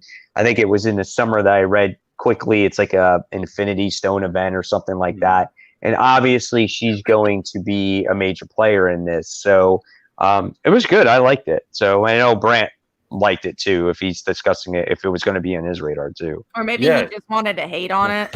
No. I really enjoy the series, and I think it's gotten stronger with each and every issue. And I, like you, I love the exploring what's going on in Ripley's head and why she's feeling this way. And then the whole thing that happened in the Captain Marvel book, where she was kind of a victim of everything that was going on, and she didn't want to be there, that she was, kind of sent there to do that puff piece. And I thought it was more insight into her reasoning than we had gotten previously. So, right. Yeah. So I liked learning that, and just the way they play her against all these other characters like Scarlet Witch and Captain Marvel and stuff. And it's just, and she's got this paranoid thing going on. She just doesn't know who to trust, or it's, I don't know. I just really enjoyed, like you said, the direction that they're going. And I love that they brought the Black Order into this.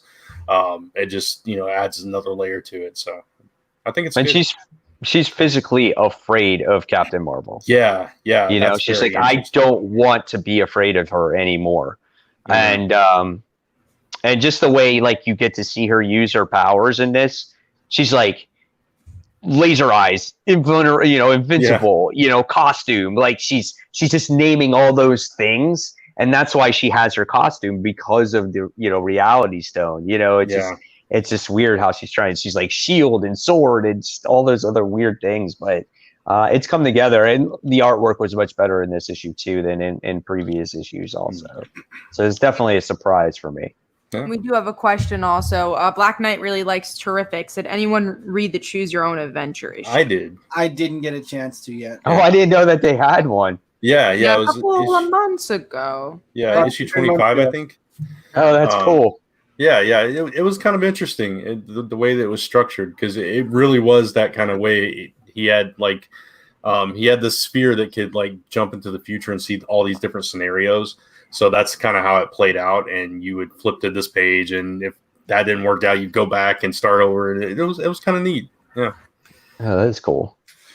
All right. So I guess we'll move on to Brand. Mine is Once and Future number 7, which again I didn't know it was coming back this fast, and now of course it's not going to come back for a while. But you know what's so weird, Brant? 5 years, issue 9, which is going to be ending this book soon. They are doing physical orders like through them. So I don't even know if they're gonna, because I think they released it digitally last week for some reason, and then I guess they're gonna release it physically this week. And I don't even know if it's gonna hit Diamond, which kind of sucks. But I feel like I'm gonna just miss that issue. Right, that's weird. I don't know why they're doing it that way, but hopefully it hits Diamond at some point. Yeah, at some point for sure. They might when issue 3 comes out, or the following issue comes out. Yeah, they the might. following issue I think is the finale. So they might release the finale and the penultimate together. Maybe. We'll see. Hopefully, but with Once and Future, the first what I thought they were cutting it into miniseries, but I guess it's an ongoing since this was issue 7. But that was the first arc that Mike and I both enjoyed, and I thought it was a really solid story. And they come back with this one where they kind of pick up where it left off. They have Arthur kind of gathering his forces in Otherworld and trying to cross over, and that's kind of what they're trying to prevent now. And Galahad gets transformed into this mutant creature kind of thing, and it's all a distraction because the real threat is, by the end of the issue, they bring in Beowulf, and it's like, okay, that took a turn, because it's like King Arthur's court. Now you're entering Beowulf into this whole mix. So it was a good issue. So I wish I could read the next one. Yeah, you'll be waiting at least. You'll be waiting at least probably a couple months on that. Yeah. All right, and Chris. Ghostbusters Year 1, issue number 3. Peter Venkman gets. I read it too. Spotlight. I love this. I'm so glad I'm getting this series physically. So with Peter, the interviewer, we all know Peter Venkman. Well, except Kat, who hates Ghostbusters. We all know that Peter Venkman is the kind of. I mean, you hated the first one. Be fair, it's okay. I don't know. I don't know who you're talking about. I don't think hate's a strong enough word. I think so, right? The end of that movie, that was a media madness to remember next to Aliens. I like Aliens. I like Aliens. I do not. I don't. Just for the viewers that don't know, right? Because we have a lot of people that don't know what media madness is, okay? Especially if they're watching maybe on my channel too, is at first it used to be a series where it was you guys asked about this last week about where they would watch a movie together and they would comment on the particular movie as it was going on. Let's just say didn't always work out so well, especially for Kat. She didn't like Star Wars, and she made us watch Frozen. She didn't like Ghostbusters. What else was there? Did you guys watch Gremlins or something? No. Alien was the other one. Alien. I like Alien. I just really despise Ghostbusters. That was the big one I despise. And then it became this other series where they would watch stuff, and then after the fact, they would talk. It'd be a movie review. It'd be comic book week. Yeah, movies and TV mostly. Right. Yeah. But yeah, that's why we don't do commentaries. So there's just a lot of dead air, and Catherine's sad because we kind of watched Ghostbusters. It reached its peak, and then it was well. I mean, it probably. Sorry, Brant. No, go ahead. It probably would be like a much better series if you were allowed to see. Yeah, you know what I'm saying. Oh, absolutely. Yeah. Facebook does that where you're allowed to show. Where you're allowed to show, because it doesn't save. It doesn't save the broadcast. So you're allowed to show it, and then it deletes after. But that's the problem. Who wants? You have to be there live, or else that's it. And it'd probably be better if you watched it once before, and then you're watching it again, because then you don't have to pay as close attention to it. But like Chris and I tried to do it with Iron Fist, and there was so much dead air. So Chris would zone out. He'd just be like, because I'd be like, I don't talk when I watch something for the first time. I know, it's hard. It's definitely hard. And I don't think I ever watched it in closed captions, which did not help either. So you're just like really just trying to listen, and you have like 2 earphones in, and not fun. So we don't do that, because it just also, I mean, we actually did get good views on it. Like our highest video was one of the Media Madnesses. And I remember I did. Evil. Yes, and I like that episode too. It was good. It was good.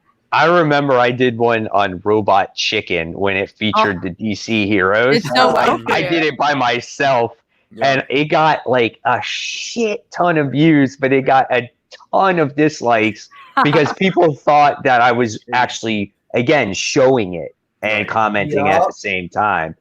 So people still get copywritten when they do the reactions to trailers, which are basically public domain. Yeah, they're allowed to, because they're utilized to share. So exactly, but yet still they get content. They get content ID'd for it. It's crazy. So you got to be very careful. But I love those. Are fun. Those are fun shows to see. There's a lot of. We got so many memories. We do here and reminisce. Honestly, see, SM Down. You want us to sit here and reminisce instead? Maybe the fans don't remember our reminiscing, so we'll reminisce instead. Or I hadn't watched because we've been around for a long time. Yeah, but no, Ghostbusters. I really enjoyed it because this is Peter Venkman. This is a man who avoids any direct answers to any of the questions that this reporter has for him. And I love how she went to Dana. She went to why can't I remember Martin Peck? Not Peck, the other character. Why can't I remember his name? Oh, Lewis.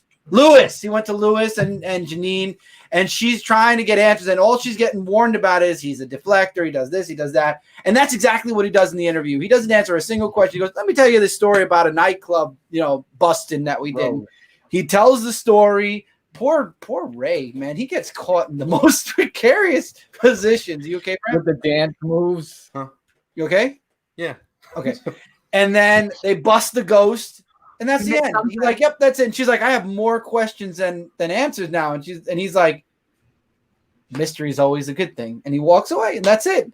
This is a good issue. I knew I wasn't going to get much from Peter Venkman because he never gives any. He is the most mysterious character in the entire Ghostbuster line because you don't know anything about him because he hides it pretty well. And he's a psychologist. I mean, he has multiple degrees in college. So, I mean, that's what he said in the book. I'm going to just quote him right there. You're right. He did say that in the book. And it was a fun issue to read. And now we concluded with Egon. That's going to be, but whenever that comes out. It's going to be in about like a month, 2 months, 3 months. And I love how this is in between the first two movies. So it's like literally they're segueing into their jobs that they have at the beginning of Ghostbusters 2. Right. Good. All right. So I'll get to my book. So I forgot you didn't do your book yet. No, I gave you guys a turn, for that. So my book is Sonic the Hedgehog, issue number 27. This issue was really great. Like, I liked how you have two sides. We have Tails and Amy going up against the Sinister Six of Zaman, and I forgot who the other one was. And then you have Gormel and Cream who's fighting the other Sinister Six because they have the Chaos Emerald. Do they have the copyright to say Sinister Six? Yeah, the Sinister Six. Yeah, right? That's a Spider-Man. No, the Deadly Six. I'm so sorry. Right. There it is. The Deadly Six. My mistake. Sorry, Sonic fans.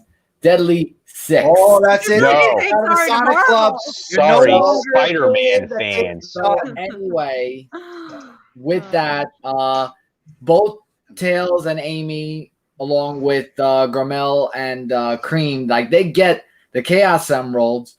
But with all these zombots that are going on, Cream actually got infected with getting the zombot.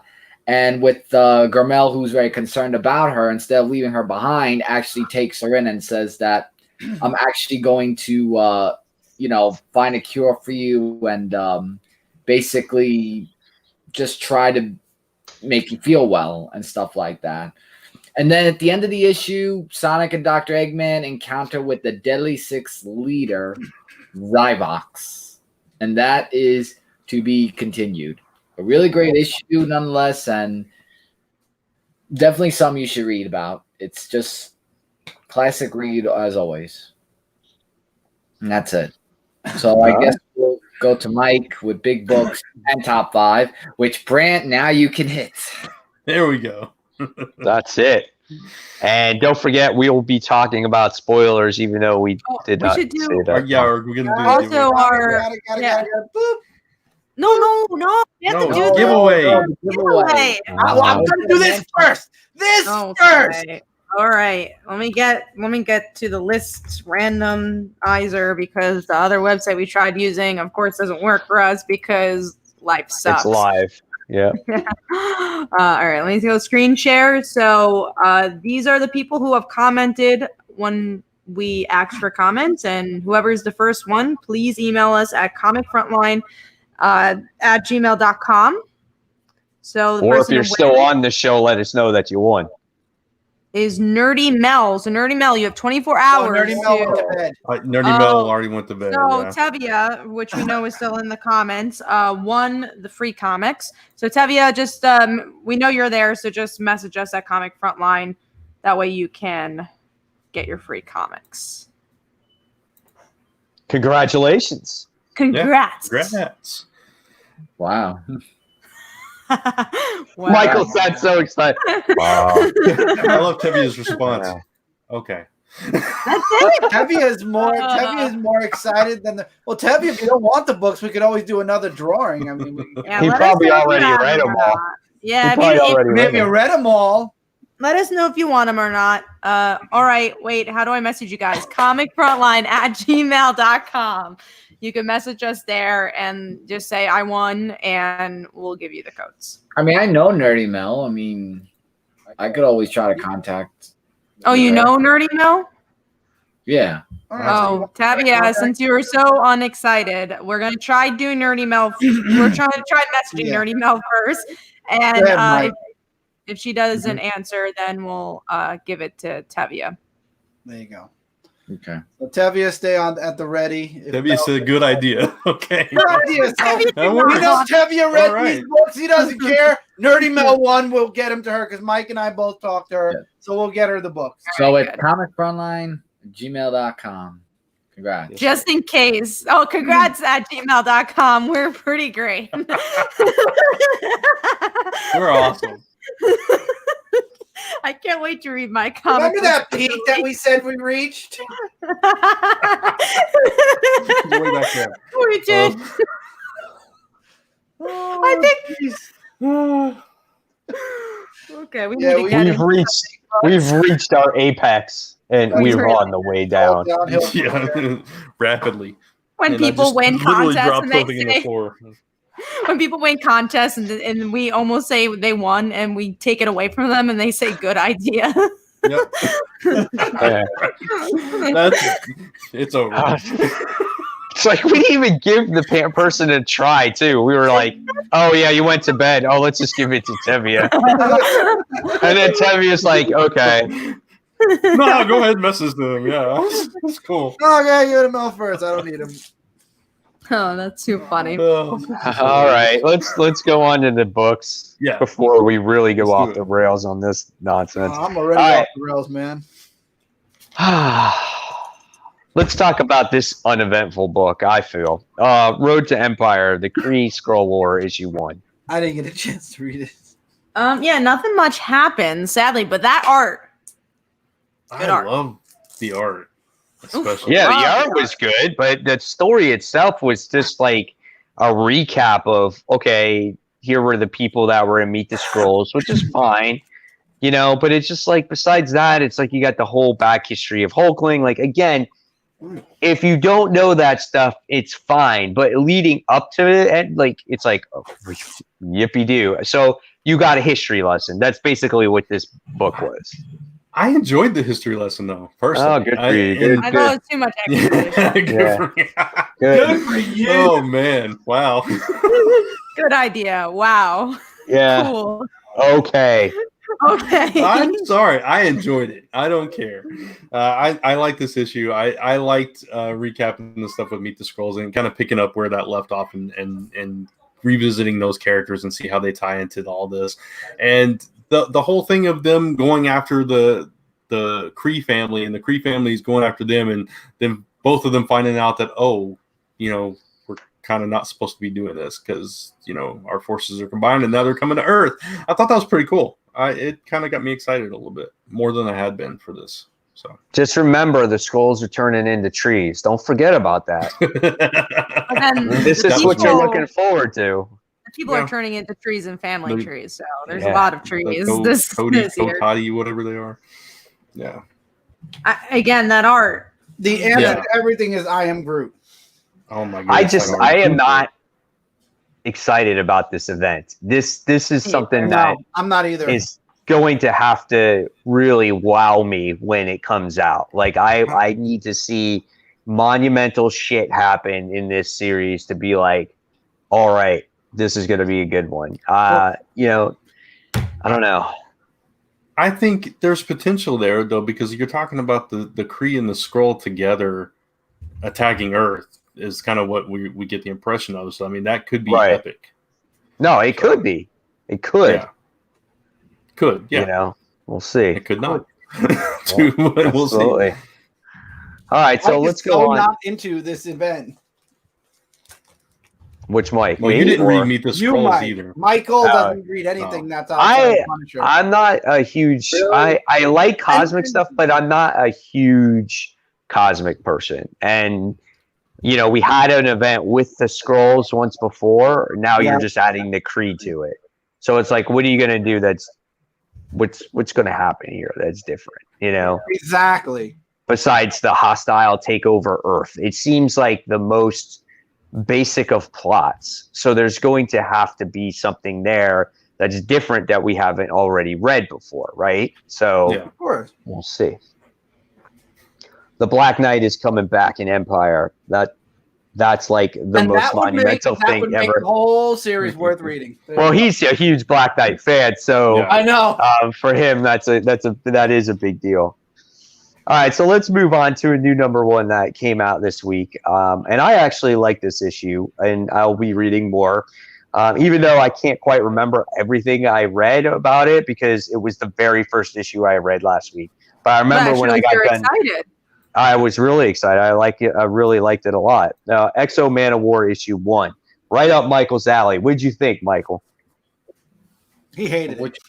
Exo Man of War, your favorite book. Well, sorry. Wow, Mike, are you paying? Are you here? No, he's messaging. It just went in and out a little bit. Oh, never mind. I made up an excuse that was false. So Exo Man of War was a stop lying, Cat. Jeez, Cat. Yeah, so it was an excellent issue. I really enjoyed the artwork as well as him and the armor, like how they really communicate together, as well as how it's life on Earth. Is this taking place in New York, actually? Yeah. I don't know if it said so or not. I don't think they said where. I don't remember. Yeah. All I remember is he got the deer in Canada. That's all it said. Then he came back. Maybe they're in Buffalo, New York. Who knows? Maybe they're in Niagara Falls. They're near Canada. But what I liked about this issue also was that how the people know that he's actually Exo, and the whole part of where there was this rocket that was shooting, and then he saves these kids from the police chase, who he actually knew from when he played basketball with them. He didn't save the kids. He stopped the car who the police were saying was stolen, and then realized it was the kids stealing the car, but they didn't steal it. They were running from the rocket. And then the police went, for some reason, police are gun, they just trigger happy, and Exo protected them, and the mother just all of a sudden went from hating him to loving him because she saved so he did kind of save them. I mean, well, you gotta look at Exo when he was trying to stop that rocket. It was actually a space program that he messed up that whole rocket. Didn't know. Yeah.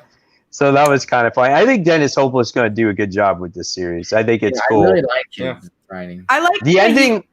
he's grounding it, which is nice. Yeah. The ending was kind of weird with that alien dude. Like, I don't even know who the he robot is. thing? Yeah. Like, that alien looks so familiar. I think Brett was saying who it was. Who was No, I it? wasn't. Oh, I thought he was no, saying who it was. But he looks so familiar from one of the volumes that I've read, and I think it was. well, he has to be from the past. He's got to be something from the past. He called him a Visigoth. Yeah. So. I can't remember. Take it back to the past. But yeah, if it's that, then that's something. Yeah, I like that they're like kind of settling him into that neighborhood, like you said, grounding the cat, and I think it's hilarious that he thinks he's doing the right thing all the time, and he's just has no clue how things work, so he's doing the wrong thing. Like when he was fixing that car. Yeah. He gets so mad he ends up throwing the thing. I threw my hammer. And then this guy comes out saying, "I could fix it. I know how." Yeah. Yeah, 'cause that's what we do in America. You know, we just let homeless people who say they can fix cars just, Oh, and when he's playing basketball, he's like, the suit's like, you have to just hit it against the backboard and the ball will go in, and he like beams it and he breaks the backboard. Easy. The history of basketball. It was a magician, a bird, and a guy named Michael. Oh yeah, That's hilarious. Yeah. Oh, that was so good. It was a good. I mean, first Jennifer episode. Lopez is good at like, again, grounding storylines. We saw it with Spider-Woman, sure. so I'm interested to see where he goes with it. I loved it. Yeah. I actually have to pre-order a variant cover for it. It should be coming in the mail soon. I'm glad I got it physically. So definitely worth it. A pick up there, guys. So if you guys have not picked it out there in the community, definitely worth it. I say definitely check it out. All right, so we're gonna move on. Batman: Curse of the White Knight. We got the conclusion. What do you guys think about this conclusion? I truly think that Harley's got a thing for Bruce. Oh yeah, Little heart on the window there, grabbing the window too. It's like, and also she was gonna like take him commit away. another crime, and just take him away. I really liked this issue a lot. I thought it kind of had everything you wanted. There was the emotional tension between him and Dick. I liked the ending with Harley and Batman. I thought that was because it's an Elseworld story, so why not explore something like that? And I think they built up the chemistry definitely enough in this volume between the two. So I really like this issue. I love this franchise, and I can't wait to see where it goes. There's so many possibilities for the future. Who's going to take up the mantle of Batman if Bruce doesn't? Harley's two kids. One is going to be like Joker, and one is going to be like Napier. I'm positive about that. There's just so much stuff. And then the endings. How about Batman's like the stepdad too? Like that'd be really because if they end up together, And we haven't seen Damian yet, and I mean we just got Jason Todd at the end of the book. Yeah, I love that. Yeah, Jason Todd. I was like, what is that? And Brant doesn't read this book? He doesn't. He doesn't give it a try. What is wrong with you? No. Hold on, let's get it. What's wrong with you, man? You give me a lot of crap tonight, Mike. I'm telling you, dude. Honestly, I fell behind on the first mini, and I just never caught up. Yeah. You gotta catch up. Go ahead and catch up, man. I think, but like it got so good towards the end. Yeah, I think you would like it. Like when the trade comes out for it, if you can, just go out whenever they sell comics again in the world. I say go out and definitely buy this. I think it will read even better in trade because it's just like when it ends, you're like, oh man, I want to know what happens. It really is a great Elseworld story. Yeah, I mean that. Like I said, that first series, I read like the first 2 or 3 issues, and I liked it. I fell behind, and I just never caught back up. Totally get it. It's so easy to do that. Yeah, that's true. So, read Batman, do a video on it. The fans are begging. They want those packages. Is that what they want? All right. So speaking of our number 5 now, what's number 5 for Kat? My number 5 is Crowded. We already talked about it. All right. And my number 5 is Batman: Curse of the White Knight. So we already talked about that. Damn. Chris. Ghostbusters Year One. We already talked about. What the heck, dude? We talked about 2 books and we all already. Brent. Dude, we've already talked about 4 of my top 5. I'm still here. I have to go off camera for a minute. My number 5 is Exo Man of War. So. See? Wait, and then Michael is going to ruin the trend. What's your number 5? It's always never ending, but yeah, it's Red Hood Outlaw. Oh, here we go. Okay, 20 minutes later. Okay. So Jason Todd, here we go. Here we go. So no, it was just really they were showing two sides. They were showing Jason Todd and Bizarre, who are hosting like a food stand or something like that, which I thought was actually kind of funny. So they're like residing from a mission.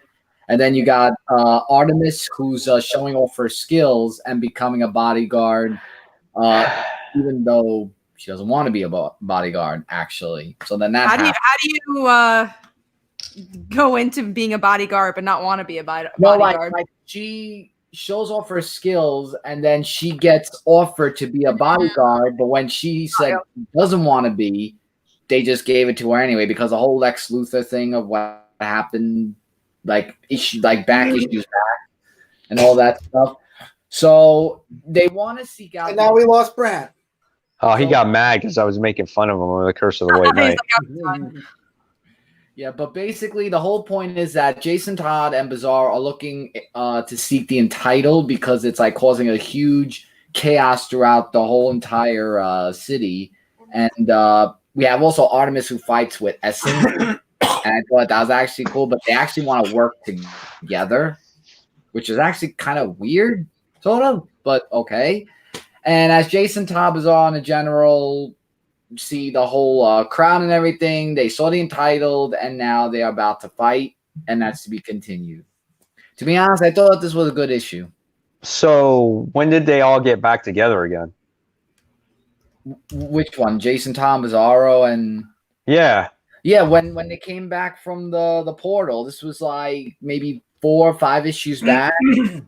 So it's still called Red Hood, it's the Outlaw? Red Hood Outlaw. They need to change it back again.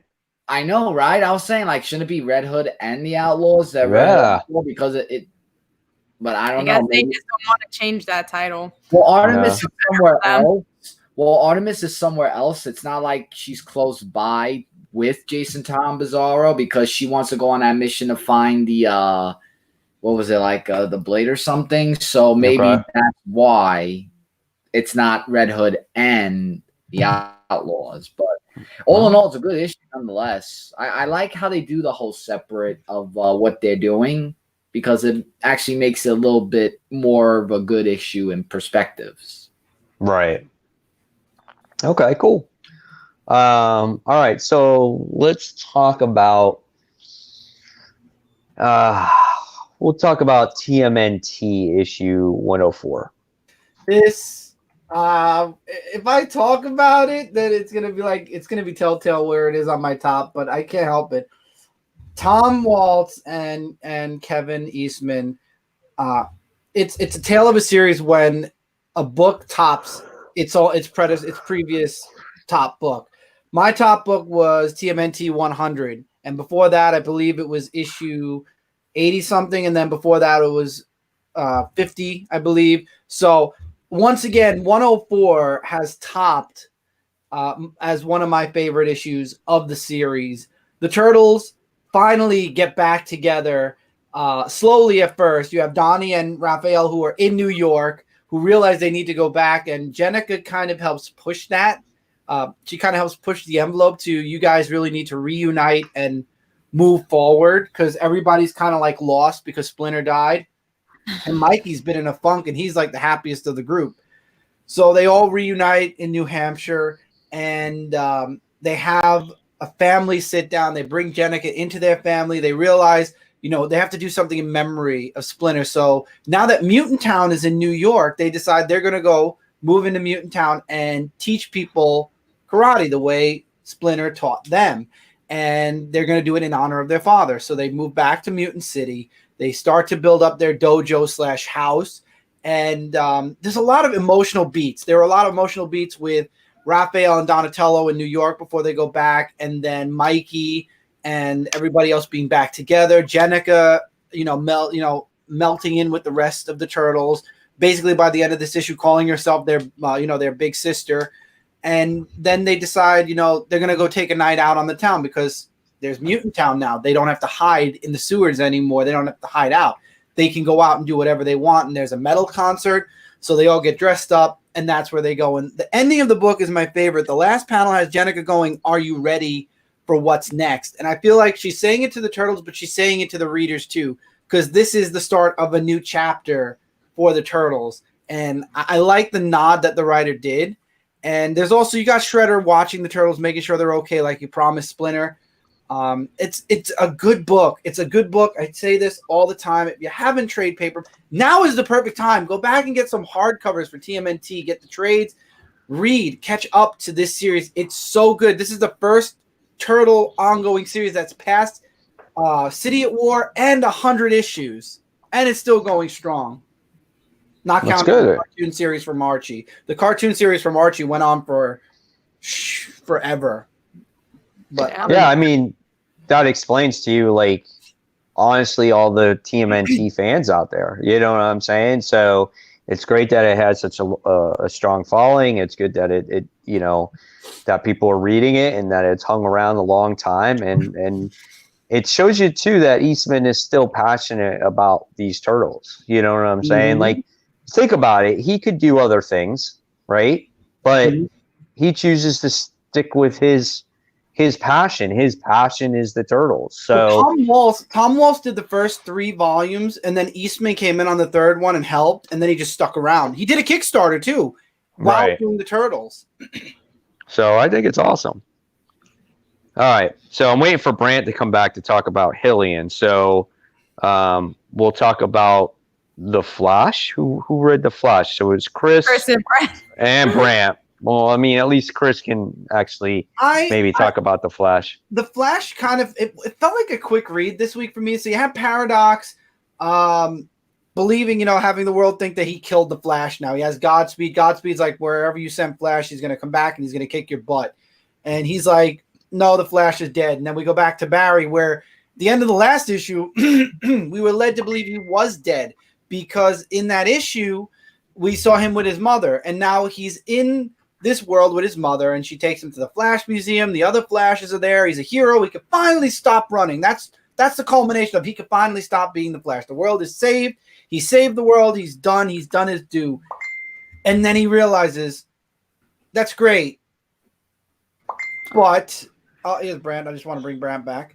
But you're not real. This is not a real world. Every world has a vibration. I am too real. Huh? You're fake. I'm real. You're fake. Flash figured out your vibration. So he destroys the old reality that Paradox threw him into, and he's on this world that's slowly eating away at him, and he has to make this armor to protect himself. And he realizes the only one that can stop Paradox is Reverse Flash. And where does he go to find Reverse Flash? Where's the one point in time we always know where Reverse Flash is? At the point where Flash's mother was killed. So that's where Flash is going. Petrified that he's going to start another Flashpoint. Sounds a bit repetitive to me. See, that was my problem with it, was that been there, done that 10 million times. 1,000 times. Like, that's where he finds Zoom. Also, always. Joshua Williamson, I believe, is like the only person left since DC Rebirth working on that title since issue 1. Wow. He's the same guy who launched that book.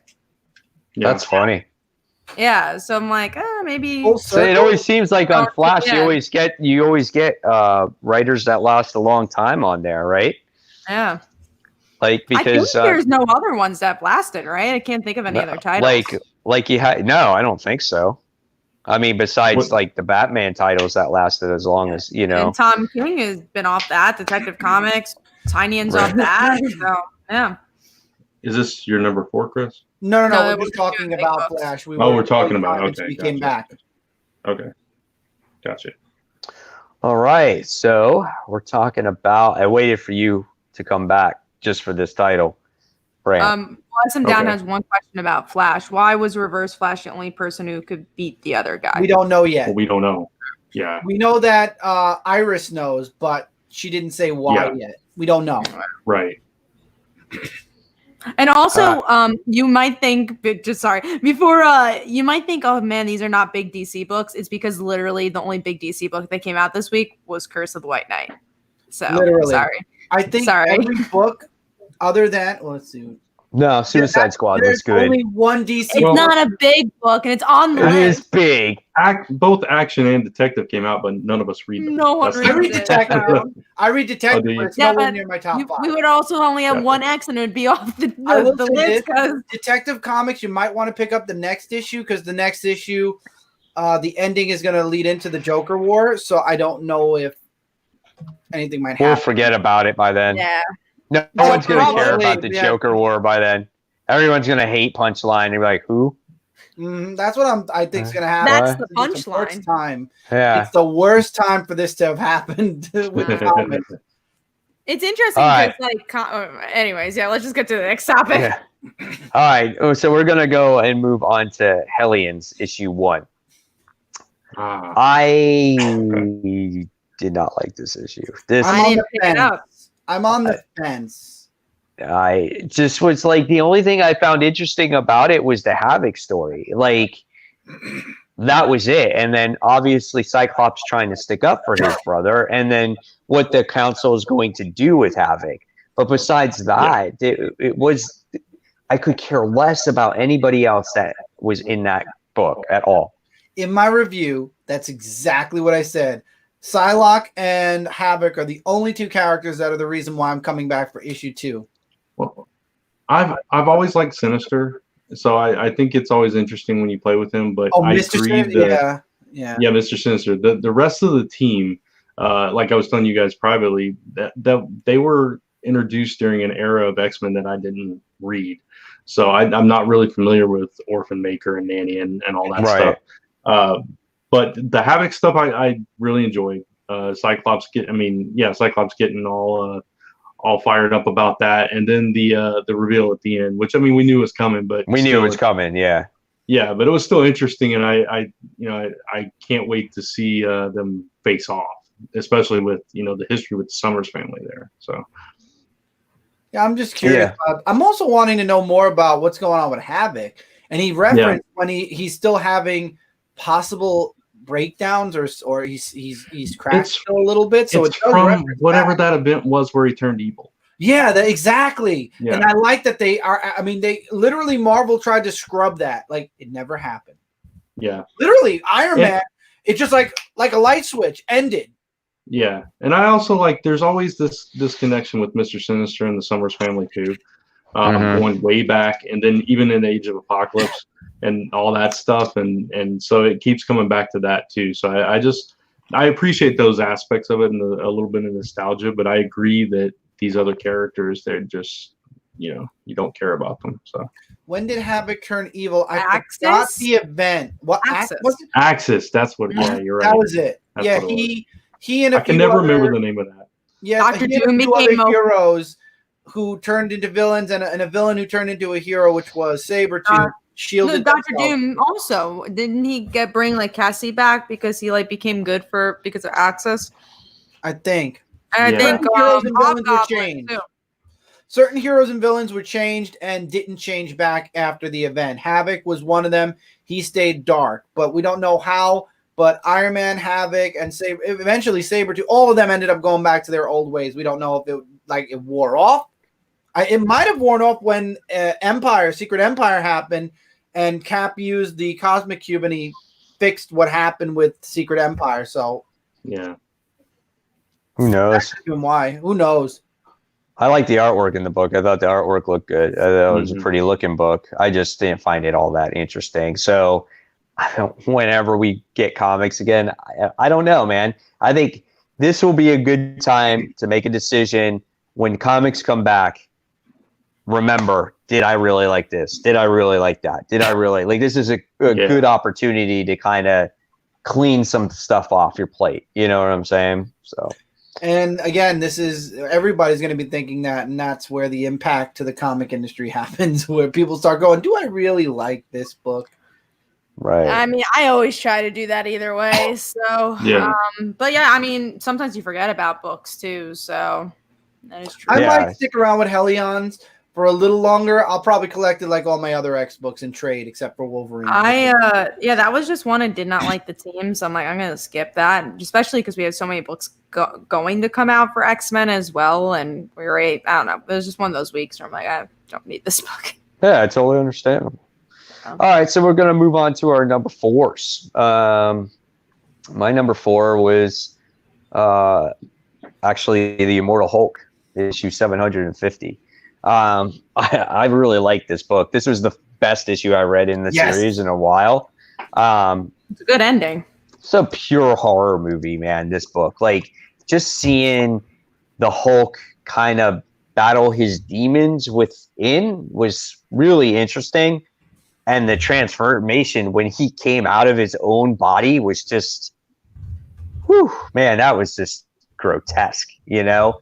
But the overall story is insane. And what happened to, what's his name? The Minotaur guy? What's his name? The Roxxon guy? Someone with an X. I never remember his name either. Totally forgot. I just totally drew a blank on that.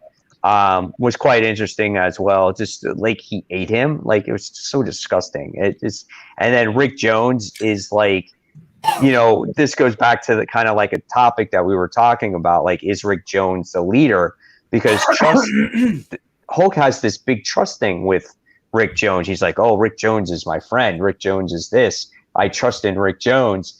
And Rick Jones gives it away at the end. He's just like, yeah, this is, you know, he kind of says something like, this is what you think, or whatever the case may be. So there's something going on there with Rick Jones. And then at the end, you get this big reveal with the leader as well.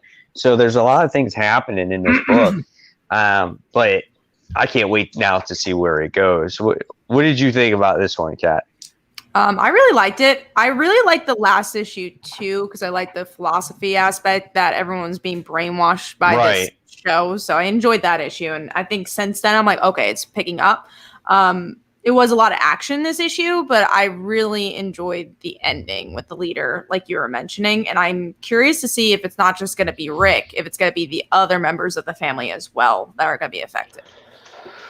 Yeah, I don't know, man. It's going to be quite interesting. The book is so weird too. So it's like you don't know what to truly expect out of it. What did you think? I love about it. It'll probably end, and then we'll get like a classic Hulk book back because we're getting. No, I don't want that. Sorry. I like this book.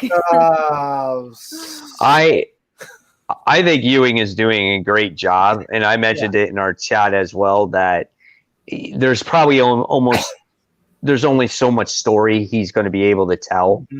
But you know, scratch the surface with this one. I feel like there still is so much to tell. I don't think he planned on actually going this far with it. I don't think it was ever planned to go this far. I think he was asked to do more because of the sales of the book. Yeah, and didn't we have a discussion where issue 20 something? I feel like it was a rumor though. I don't think it was ever confirmed. So that's why I was just like, I don't know what's true or not. Who knows? No.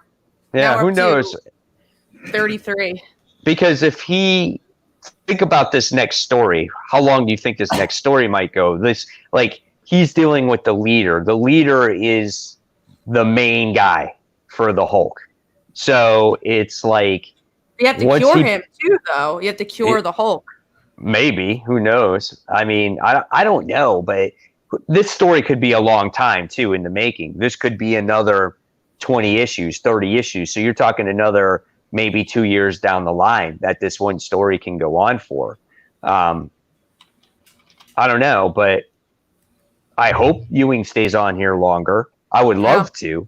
I'm just saying I don't know how much more he's got in him to write this. Yeah, I hope it's longer. Like you said, it's a great book if you're not reading it. You do not need to be a Hulk fan, in my opinion. No. Oh, this is such a great, this is awesome. This is the Hulk that you do never expect, you know? No. But I did fan out a bit in this issue when we got the classic Hulk smash Hulk back. Yeah, that was cool. But then you still got the gruesome friggin' transformation that we had. And that's top 5 transformations of the Hulk, the Immortal Hulk. Oh, that's my number 1, I think. That was crazy. Next to the gruesomeness of Betty literally ripping Bruce's heart out. It was one of my favorites.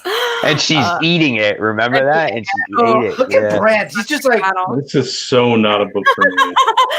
It's so good. So good. It's so good. Yeah, it's a good horror book. Man. It's how you do it. It's the opposite of like Red Mother, also when right? they tried to It's melt like Hulk's face off, that was another one. Yeah, that's a good one.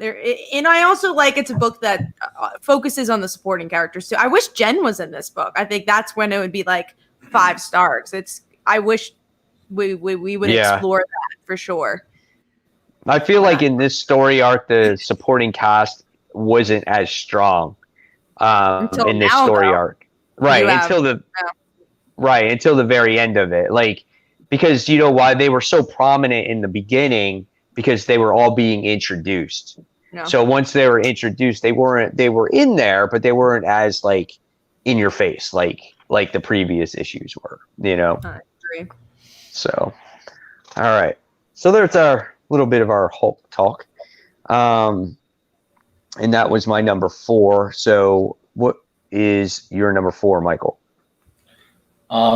Actually, before I get my number 4, of what I have, I'm gonna have to leave actually now because I have a job where I have to wake up like super early in the morning. So is it alright if I just give my top and just name off your others then real quick. Yeah, all right. So my top number 4 is Ghostbusters Year 1 issue number 3, which we already talked about. My top 3 is Amazing Spider-Man issue number 42. Really fun issue that I read for that one. Number 2 is Sonic the Hedgehog, issue number 27. And of course, if you'll guess my top number 1 book, Exo Man-O-War. There you funny go. because that's my number 4. Oh, there you go. I was actually surprised Exo made 1 instead of Sonic. I'm happy to see that. Yeah, this was actually a really tough decision between top 3, 2, and 1. Because I read like 9 books this week, and there was like a lot. It was really tough. I read 20 books this week. It was tough for me also. So the chop block, I'm half chopping. Half. Killing Red Sonja issue number 1. It was just due to the artwork. I was like, I think it is going to be connected to regular Red Sonja though, because it's the same writer, so you might want to stick around. Might want to consider that chop. The story was okay, but I'm gonna give the next issue a try of what this Prince Cyril is gonna do, just finding Red Sonja and revenge of her killing his father, which is what the whole story really talks about as a plot.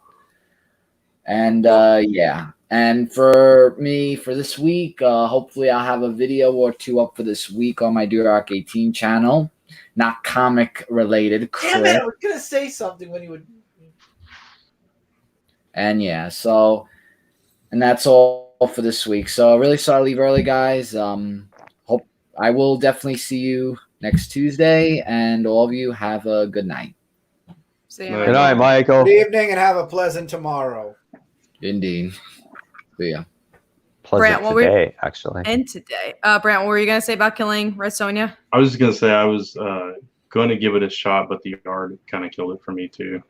Yeah, art didn't look great. And also, it's very connected to Red Sonja. I did an interview for it way back when, and it's supposed to be back and forth with that. So if you don't read Red Sonja, I don't know how much you'd get out I of don't. killing. So Yeah. Cool. All right. So Chris gave his number 4. So Kat, what's your number 4? Mine is The Amazing Spider-Man, I think. Hold on. Yeah, Brent, I guess you got that origin. Mine is Amazing Spider-Man. Dude, that issue was good. I felt like I was reading Invincible when I read that issue. With the aliens, yeah.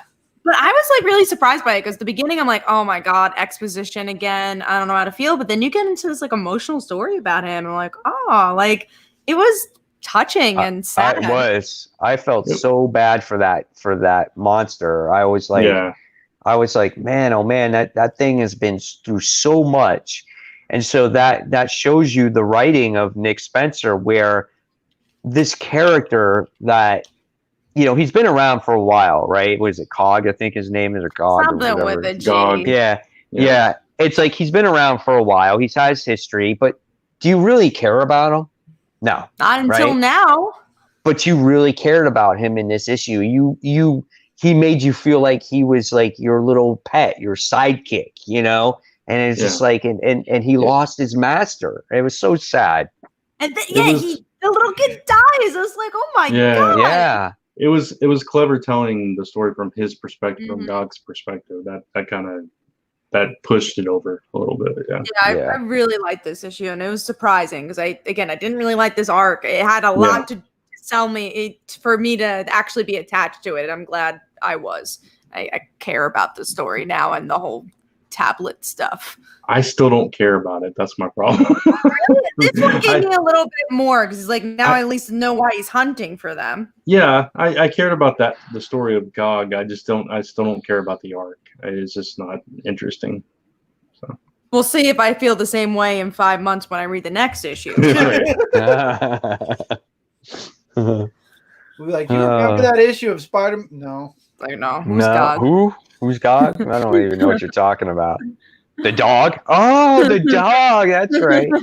What? Those masters that got blown away? Yeah, that guy. That was a great issue. It was a wonderful issue. I remember it now. Brant, what was your number 4? Star. We talked about it. Yep. All right. I already talked about it. So let's move on because technically we're almost at the 2-hour mark and we have a lot to talk about still. I did not read this. Giant Size X-Men Nightcrawler issue 1. What'd you guys Didn't miss think? anything. You missed absolutely nothing. It had nothing to do with even Nightcrawler. I knew it. Alien bugs invaded the X-Mansion, made a couple of hallucinations of Rachel's a hound X-Men. For some reason. Yeah. And then Nard was good though. Who was the prisoner? Who was that woman? What's her name? Somebody's daughter. Mind Master or Mind something. Nobody remembers. Lady Mastermind. Lady Mastermind. That's that? Yeah. Mastermind's daughter, Lady Mastermind. Oh. Okay. Wow. That's it. They save her, and bugs are staying in the mansion. Yeah, they just get to take over the mansion, and that's. I was at the shop, and I took it into consideration. I was like, guys, the guy said that this could be connected to the other one, the Jean Grey, and so I flipped through it, and I was like, this doesn't look like it's connected. I'm like, it's $5. I'm gonna put it back, and so now I'm happy. $5.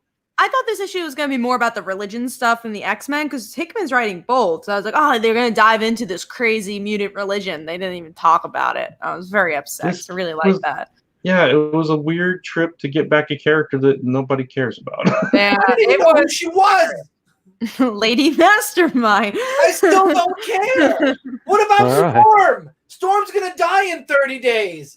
But they got Lady Mastermind back, Chris. That makes it all better. I guess she's just going to die and Krakoa will bring her back. That's it. And can we... is Wolverine even on this list? Because if it isn't, I want to know why Krakoa has to heal Wolverine. I don't Wolverine with a healing factor. Why does Krakoa have to heal him? I don't know. What's the next books for Giant Size? I don't know. I'm talking about Wolverine.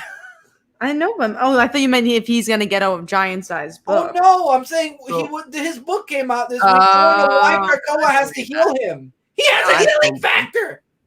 So Lady Mastermind Who cares?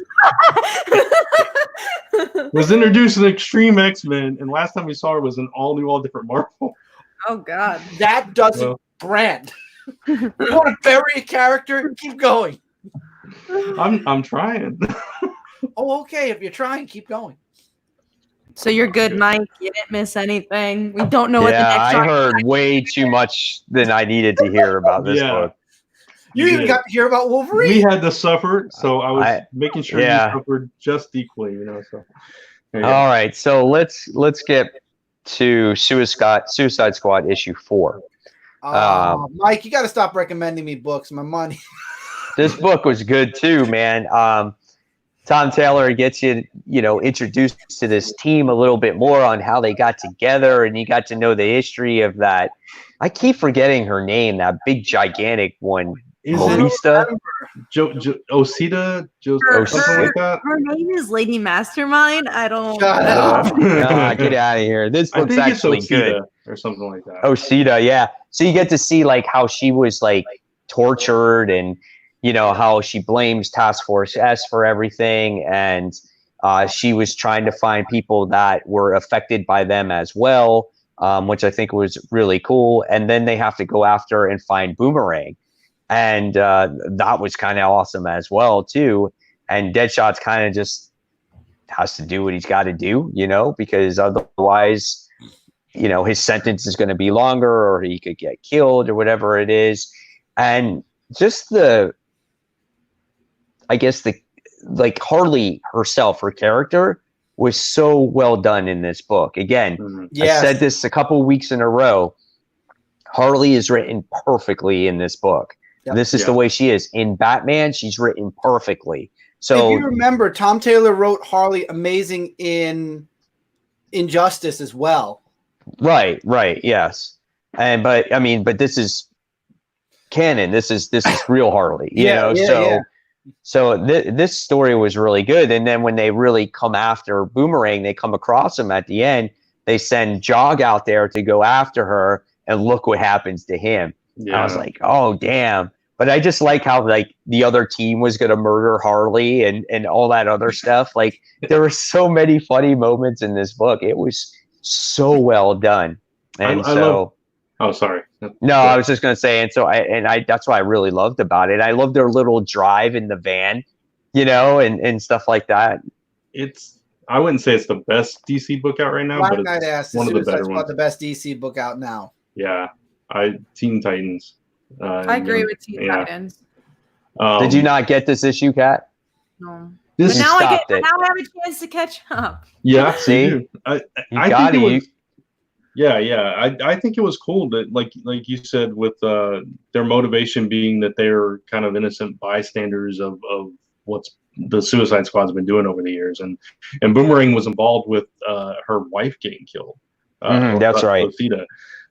So that's real personal stuff there. Yes. And then Harley, when they said they were thinking about killing her, she's no offense.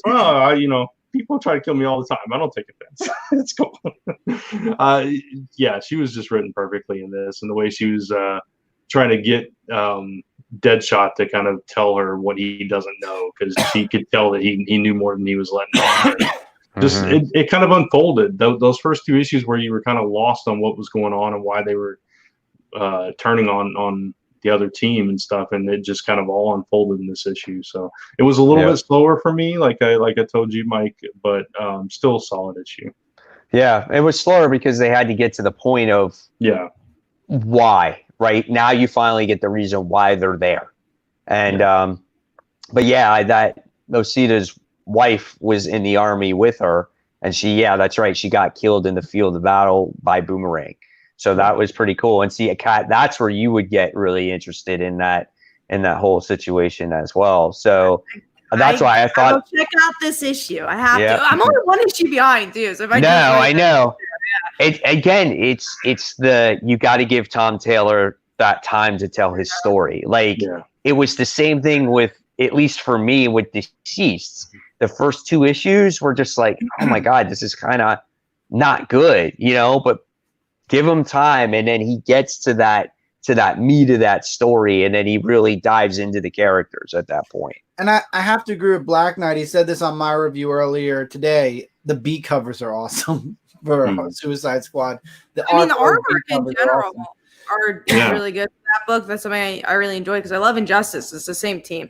I'll give it a shot. I just didn't really love the first three issues. I'm like, I want to like it so badly, but maybe this might turn this will turn you around. It will. I guarantee you. Okay, I'll try this one, but if this one doesn't do it, I'm gonna maybe wait for another couple issues so I could binge it. Maybe it's because of the single issue format. Maybe I'll like it more if I read it back to back. Maybe. Yeah. Or maybe I'll just hate it. Maybe. I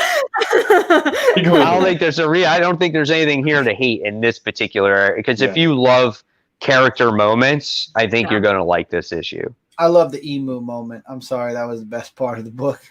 So many emus. That was funny too. Man.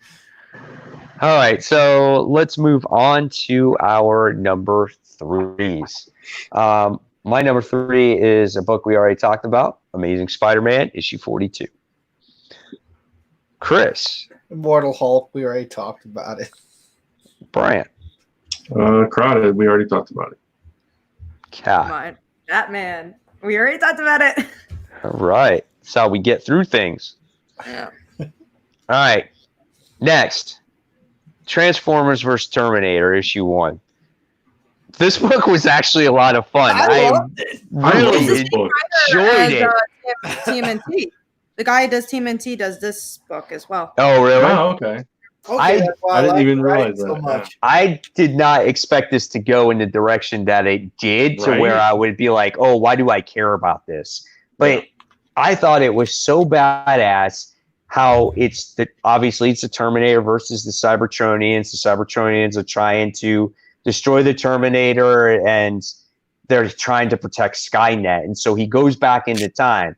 So I was like, oh, great, he's going back into time. So he goes back into time in 1984, and he comes across Sarah Connor, who is a waitress, right? And but she doesn't have a real significant role. The only role is that she's got to drive him to the volcano where the Transformers are at, and he has to stop the Transformers before everything takes place. And it's basically a failure by the time you wind up getting to the end of the actual issue. No. He got scanned. Remember when the ship the satellite did a scan of the truck? It scanned the Terminator also. I think his programming is now in there because the scan was to see their alt form. So I think he's part of their alt form now, the Terminator. He was supposed to stop that, though, before the scan in general, though, was supposed to happen. Right. So he went with plan B. He went with a plan 2 or something. Yeah, to go against them and fight them. I do understand the Terminator lingo. Transformers. Good news, Kat. They didn't talk much in this issue. No, not at all. No. I love how they tied the two origins to those two together. So tightly. It was like seamless. I love when he's driving up in a semi that looks just like Optimus Prime to get scanned, and he sees the arc sticking out of the volcano. It's like, oh my! It was perfect. It was perfect meshing of these two properties. And when he gets there and the Decepticons have taken out the Autobots, like, whoa, okay, now they're flipping the script a little bit, and that was interesting. So they got to correct that at some point too. I thought it was really good. It was so much better than I thought it was going to be. And Sarah was like, I know she was like, she mentioned something about, oh yeah, I'm talking with a German with an accent or something like that. So I didn't even know it was Arnold Schwarzenegger. So you know that he has like that accent like Arnold Schwarzenegger. Yeah. Well, when he said, "Come with me if you want to live," it's like, oh, yeah. Okay. Yeah, That made no sense. It's like, oh, hey, there's Sarah Connor, but we don't care about her son anymore. Now it's all about the Transformers. I mean, we did the John story. Yeah, exactly. And then they tried to overdo it and really ruin the franchise. They did, except that TV show was top notch. TV show was the TV show I heard was a lot better. Yeah. So freaking good. Yeah. Miss it. One of my favorite shows of all time, honestly. I think it's time to let Terminator go. Let it go into the sunset. Yeah, I could agree on that. I haven't seen the last one. Yeah. Don't watch it. Don't even watch Terminator 3. Let Terminator 2. I've seen all of them but the last one. Oh, then you should probably watch it. Yeah, this was just a fun book though overall. I think it's just a good read, not to even like take it so seriously. And if you like these properties, man, I thought it was great. Yeah. And the art complemented it too. So I mean, it was just an all-in-one good book. Yeah, good stuff. All right, so we talked about the Immortal Hulk. So we're going to go on to our number twos. And my number 2 is funny. We just talked about a Terminator. So that was my number 2. I just got it, man. I just remember opening it and I'm reading it. I'm like, oh, this is great. And I'm like, shit, it's done. I'm like, I want more of this. In 3 months. Yeah, 6 months. 6 months. 12 months. How many issues is this anyway? I think it's a 5-issue mini. Is it? I don't even know. I don't remember. 5-issue mini that'll take the next 2 years. Let's see if it says it on the. No, it doesn't say on Preview World, so who knows? I know it's a mini. That's all I know. Yeah, it's got. Oh yeah, these are never. Oh, it's 4 out Yeah. of 4. It's 4. four. Okay. Okay, cool. That's easy. All right, Brant, what is yours? Road to Empire. You love that issue. I really like the issue. I'm sorry. Which I'm one? not sorry. Don't Road have to Empire. He's like, yeah, don't judge me, Mike Yep. Spider Slayer. Exactly. You already did, so don't do it again. Kat, what's yours? It's your number Mine's a 2. book no one reads, but this book's getting really good. Basket Full of Heads, issue 6. People depends read it. I on know it. people. I've heard people reading it. Yeah, I'm More behind. I just on don't it. read I'm it. just behind on it. I don't not like it. I'm just I don't behind. It's good. So this issue Brad we get doesn't to like see- severed heads. Yeah, you probably wouldn't like this then. She loses her finger. She puts heroin in her finger. That way she stays alive. And then she tries to find her boyfriend. And her boyfriend's not exactly who she thought he was. He's like an FBI agent. And the villain of the story puts her on an anchor, throws her magical axe that chops people's heads off into the ocean so she doesn't have it. And she's anchored to the ocean. So is she going to survive? I don't know. But this was a freaking good issue. That's great. I Kat likes people putting heroin in their fingers, but won't read an issue of Suicide Squad. I read 3 issues of Suicide Squad.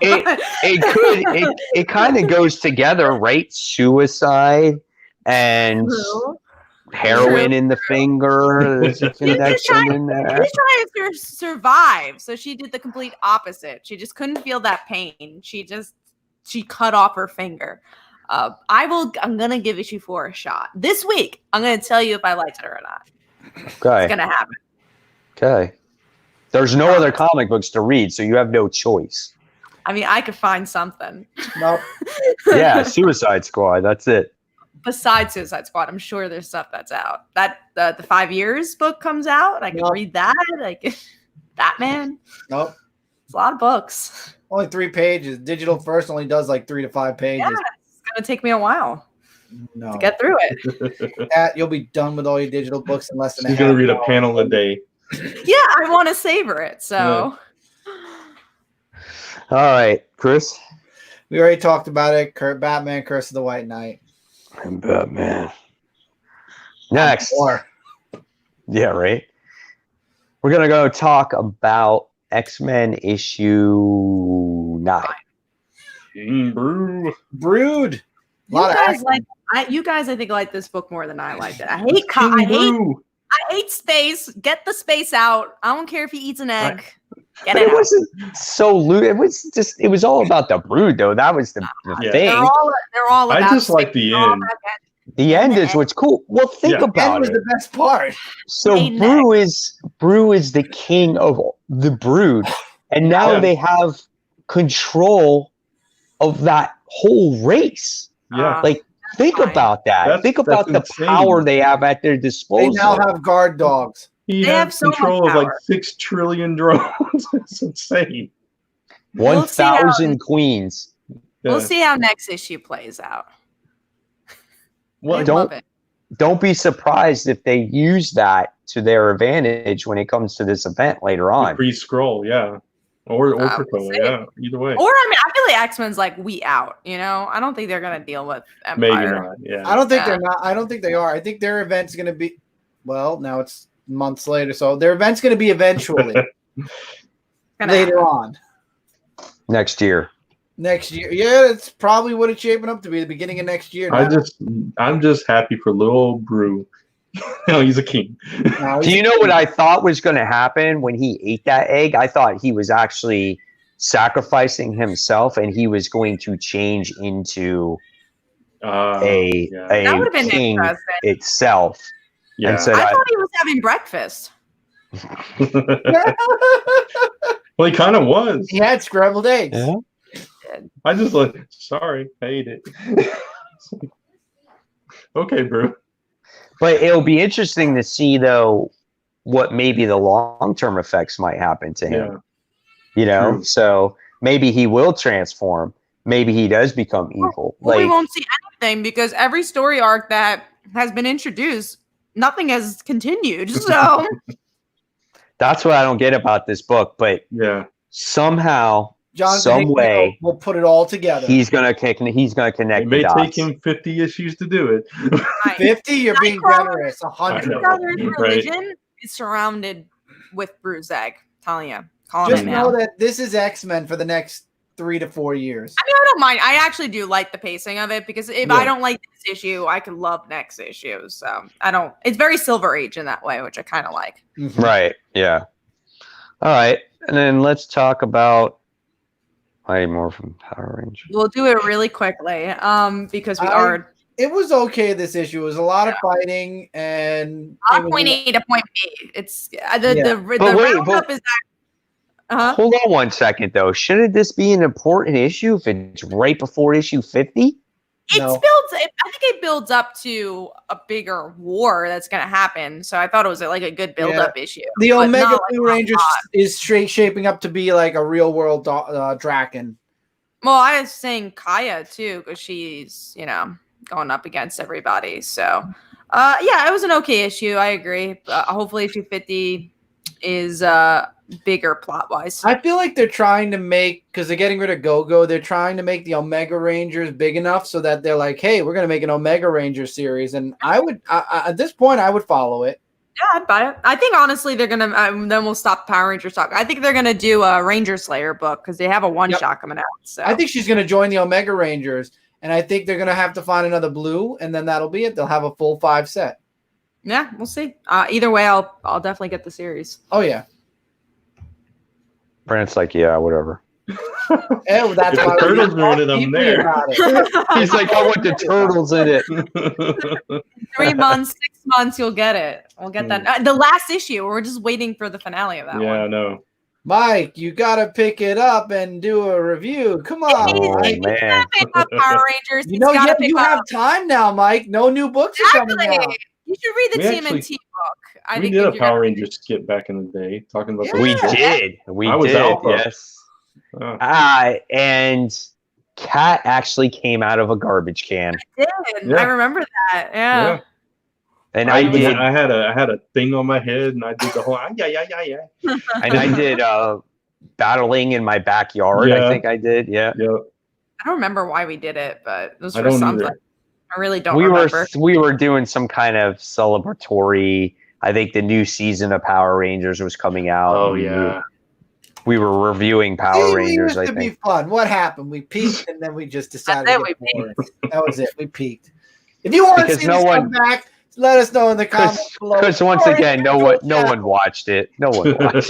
We had we fun, watched but no one it. watched Hey, now that you're quarantined, go back and watch it. It was great. it. Yeah. Yeah, that's it. You could go back and watch the skits. We're not making any new ones. No. You might not. I'm working on a few skit ideas. Yeah, Chris has some skits for You can himself. go check but out Dark Avengers C86 and my main channel. I'll work on some skits for you guys so you could have some. There you go. Won't be Power Rangers though. All right, so let's move on to our number one books, guys. Which we've also already talked about by now. Yeah, We more than likely talked about each and every one of these. Oh, I Yeah. got one of mine we did not talk about. but That's last. we have to sit here and think about this, guys. This is our last number one books for a Why? while. Why you gotta do that? It's just the real life that we live in right now. Yeah. No It's key issues. It's bad. No Okay. key issues, yeah. I'm gonna go to So- Midtown tomorrow because I'm depressed and just buy like a bunch of back issues. And get the coronavirus if you go to Midtown. Yeah. Don't go there. I'm not Okay. going to the store. I'm Oh, ordering. from okay. online. It's like I ain't leaving this out. We live Let's in about New leave York, this room. Dad. The one place you're not supposed to go out in the most. I ain't Can't going leave. nowhere. Can't go play basketball anymore. Can't go to Play Midtown. basketball to begin with anymore. I do. Too All right, bad. we're back. We're back. We're real dead. All right. Number one book was a book that we already talked about, and it is Suicide Squad issue 4. Hey Brent, I didn't you know, see that coming. hey Brent, you know we're talking about everybody being broken. You know what? One reference we haven't done at all. What? Broken. I know what you meant. You know what I mean. Yeah. Matt Hardy, a wrestler. I understand. I knew it had to do with some kind of wrestling Of crap. course it did. We're gonna delete Jesus, the man. coronavirus. Delete. Oh my god. Make it obsolete. We're gonna make it fade away and become obsolete. All right, we're done. We also love wrestling. Oh, I'm so broken. No, I no, actually feel no. like- There is no we in this equation. There's It's those two right there. This guy and that guy down there. Yeah, they like their wrestling a lot. They're very sad that WWE doesn't have their comics anymore. We watch AEW. We don't care. We still I get to watch all wrestling. WrestleMania is gonna be weird this weekend, man. It's It's gonna be I'm weird. not watching it anymore. No It's audience for WrestleMania. I'm not it's gonna watching be it. weird. That's too weird. They should not be wrestling, period. No. Exactly. Well, honestly, yeah. Hey, Mike. What they've No, done I think is they're in your neck of the woods, AEW. They're in the. No, I'm Dolphins. not talking about AEW. I'm talking about WrestleMania. I don't care about WrestleMania. I do. It's this weekend. I don't care. They shouldn't have done I it. know you don't care. They filmed it in multiple locations, just of certain people in certain places, so they didn't have everybody at one place. Yeah, but That's what they still, did. like corona, you're still like touching each other and Oh, yeah. wrestling. Sweat. Yeah, Well, the I know. wrestlers I- themselves, We like they each other. shouldn't do it. Yeah, All right, like no, if you no can more have- wrestling. We're done. We're done with wrestling. Yeah, Done. let's go to number one. So, Kat, what is your number one? Mine is heavy vinyl. Was it Y2KO? I'm not gonna spoil it just in case you guys do read it. I really love this book, as you know. I love the first volume, and the second, I think, did a really good job at developing the characters and had a really good storyline with digital music and the digital music and how that transpired and the good and bad with it. So I really liked it, and if you guys like the first volume, I thought it was a good continuation. When you go to the comic book store, buy heavy vinyl. Yeah, I'm looking forward to it, honestly. So, Mike was just at the beach last night. No, don't put shit in their mind. He's farting. A lot of beaches are closed. That's good to hear. So a lot of the probably the images that you've seen were older, that were probably like a week and a half ago. There are still beaches though that are open, but not everywhere in Florida are all the beaches open. So I know that Florida is under their like county by county type of rule. So until the governor says everything is closed, then the mayors are going to do whatever they want. We just got that here. It was just like in certain places, like the bigger cities, Houston and stuff. But I think we just got it for the whole state. Right. We got it 2 weeks ago. So I mean, Yeah, we've been in our house. They're very hard ass about closing everything because obviously this is Florida, right? So, I mean, don't get me wrong. We got Disney and Universal and all those places closed, but you know, it's just we're social distancing in stores. Like it's crazy. It's like they literally in the grocery stores they have like 6 feet X's. They have, you know, it's just they're doing everything. So we're able to go places, but if you go places, you have to practice that. And if you're not practicing that, then they're going to fine you. And then if the stores can only be 30% full and they have people waiting outside counting with clickers. That is that's what they're doing here, at least in my county. Can you believe that we live in a world where that happens? Right. Yeah, Crazy. exactly. In New York, so the next step would be where everyone would have to stay in their house. That's the next step if it gets worse. That's where we are. Yeah. It's fine. Yay, New York. All right. So we talked about the number 2. So we're going to go on to Brant's number 2. Number one. Oh, 1. Jesus God. Don't we know Yeah, what's in your mind, but we just talked about it. Transformers versus Terminator. Oh, sweet. That was your number 1. Yeah, that's my number 1. And Chris. TMNT. But Brant didn't get to talk about it, so guess what? We can talk to Brant about it now. Brant, just real quickly, I just love that they finally came back together. We've been waiting for this since issue 100 when Splitter died, and they've been doing their own thing, and they finally managed to get all in one place. They got to have a little laugh, a little heart to heart, got to mourn a little bit, and kind of move into the next chapter of their life. So it was a cool issue. The feels were strong. Yeah, feels were strong in it. All right. So with that, I guess you could say we have a chopping block, but for right now, all of our books are being chopped. It's true. They're all going away. They're all out of there. I feel bad even chopping anything at this point. Right? Too bad. We're here. We're going to talk about what we're chopping. I'm not chopping anything. I'm not chopping anything either. So Oh, I'm chopping Hellions. I think I'm chopping Hellions. there you go. Oh, are you chopping and I think I'm chopping Bucky and the Winter Soldier book. I'm surprised you haven't yet. I didn't even read that. Well, the first didn't issue either. was actually kind of interesting, and then the second issue is kind of boring. So It's a mini, I think, right? yeah, There's and an so I'm just like, no, not into it enough. So Yeah. And Brant, I'm dropping Folklords. It reached the end of the first arc, and I wasn't thrilled with how the conclusion or where it was going, so I'm not going to continue. And then Ravencroft, I didn't like the switch in direction on that. The first issue really grabbed me, and then it became a monster story that Kingpin made a deal with years ago, and it's like, that's not really my thing. So. and that's That's the it. chopping block. That's And it. normally I pass it on to Brant for key issues, but there's nothing coming out. No. Nothing the week after. Nothing the week after that. There's rumors about the 29th of April, but I don't even think it's going to be then. I think it's going to be the first Wednesday of May, and it's more than likely going to be digital only. Possibly. Oh, I Maybe don't think that. I think if we are going to have comics come back, they're going to be printed in some regard, or else they would just. Then release them Lord out. Almighty, for my birthday month, bring the comics back. They've already canceled Free Comic Book Day, so I don't know. I think it could last through. But that's about gatherings, though. I know. think, I know. Maybe they'll do it in the middle of May. I mean, they don't have to do it at the very beginning of May, but maybe they'll. Either way, we're going to entertain you somehow during this time, and hopefully entertain ourselves. Speaking of, sit here and reminisce because SM Down likes that.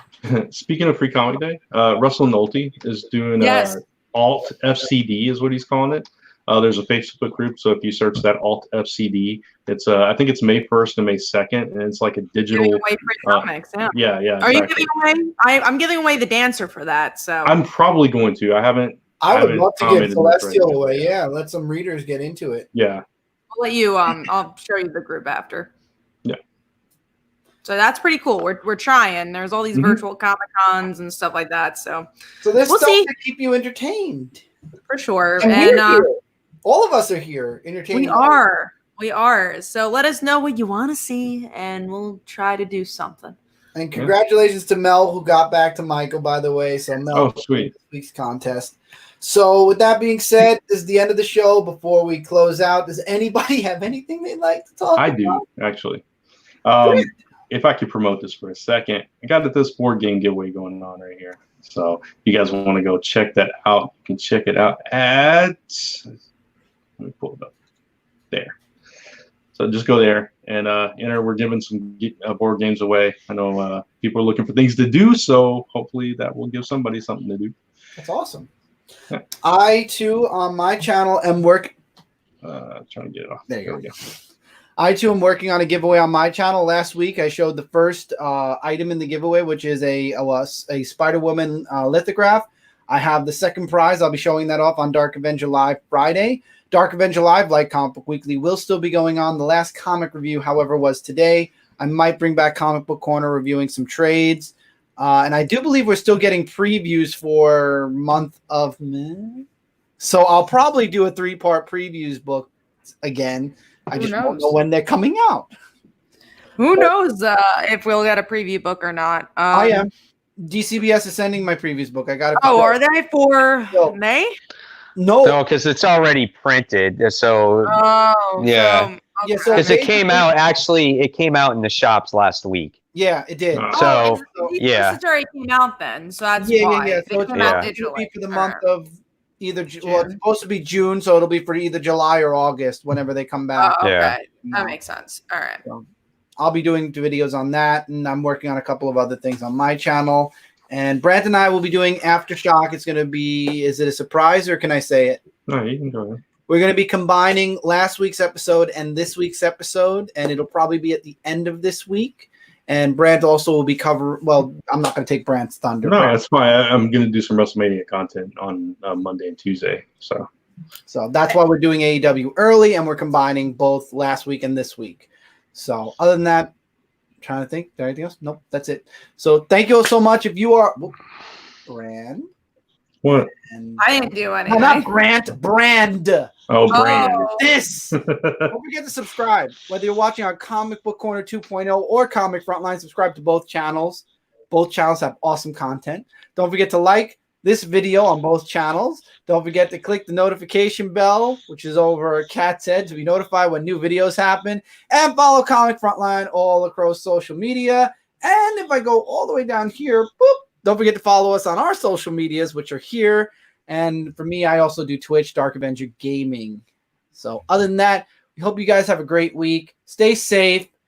Don't buy too many toilet paper rolls. And we'll see you next week. Happy New Comic Book Day. Oh, just kidding. That was me. You are so dumb. We're ending on that, by the way. Bye.